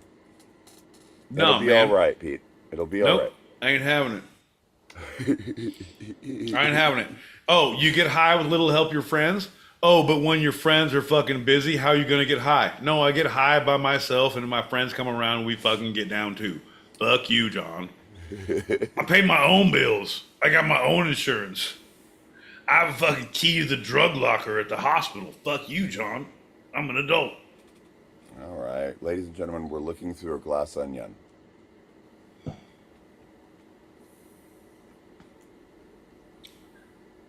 I wouldn't eat it. I bet you, John, I'll bet you $1 million if you try to cut it, you're gonna cry. Is it this fucking onion stench? No, I shattered a bunch of glass in my hand, and now I have fucking deep cuts to the bone on my left hand, and my paring knife is fucked. That's what I would be crying about. Yeah. All right. All right. Couple messages. I'm jumping through a few of these, and then we're gonna go.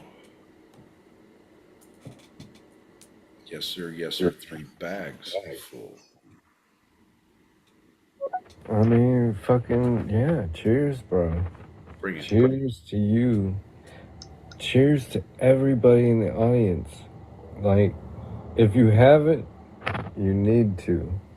Like, cheers is a rite of passage. That's how you continue to the next layer of life. Like, I don't think you could do that as like a, what do they call them, millennials and Gen Zers? I don't think they can pass through to the next layer of life until Cheers has been watched and absorbed. 100%. It's Coach. Huh? Coach gets in there. I Everybody needs a wanna little go coach in their life. where everybody thinks Everybody needs a little coach in their life. Everybody. Well, my guys, the time has come. I've got to start travelling back from deepest, darkest Wales. It's raining, it's horrible, but you have brightened my morning, and I'm now aggressively turned on from all the talk about sex. So I'm going to go and do some deep dives on some people. Okay, love you. Bye. Mwah. Mwah. Love you, Julie. So good. In Wales, John. If please, as you're leaving, at least from at the fucking Uber or the airport or someone, at least to yourself, under your breath, like, look at him. He runs like a Welshman, doesn't he? Look at him. He runs like a Welshman, doesn't he? Just say that to yourself. It'll make me happy in my special places. Sean, shut your mouth. It's a special moment between me and fucking the Welsh people and Julie Prunes observing them.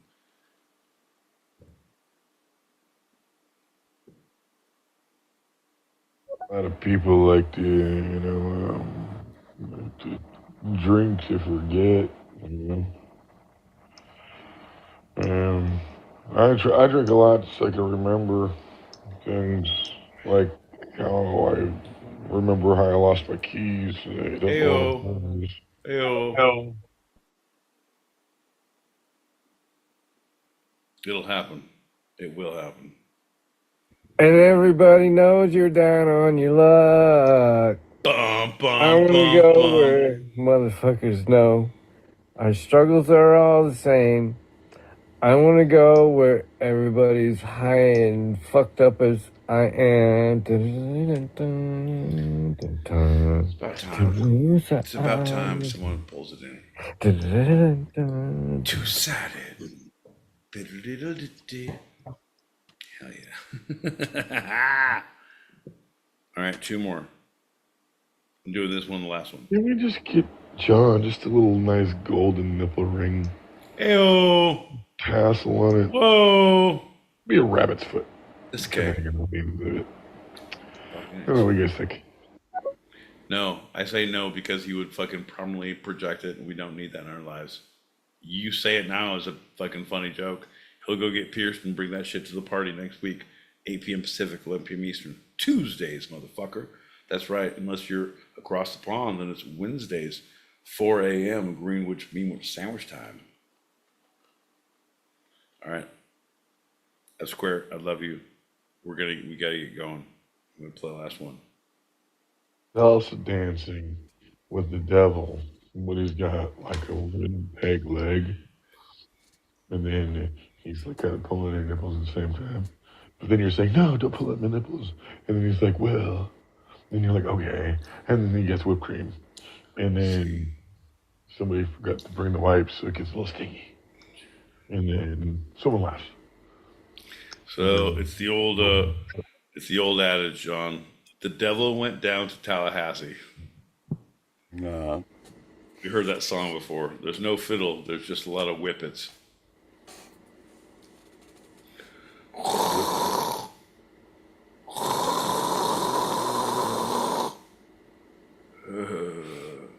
Doesn't matter, John. The devil went down to Tallahassee looking for a bump to steal. Yeah. He was meth induced and he was high from the law and he was running for a field. Doesn't matter, John. My All right, boy, Pete. Always a pleasure. Played the game, bought the ticket, take the motherfucking ride. What Folks, we got? we are the Two-Sided Pod. We're here every Tuesday, 8 p.m. Pacific, 11 p.m. Eastern, except for the Tuesday after next, because I will be on vacation. Where? Only time will tell. When? For a shit long time. Why? Because I goddamn deserve it. But until then, tune in next week and we'll figure it out then. Love you, John. Love you, Pete.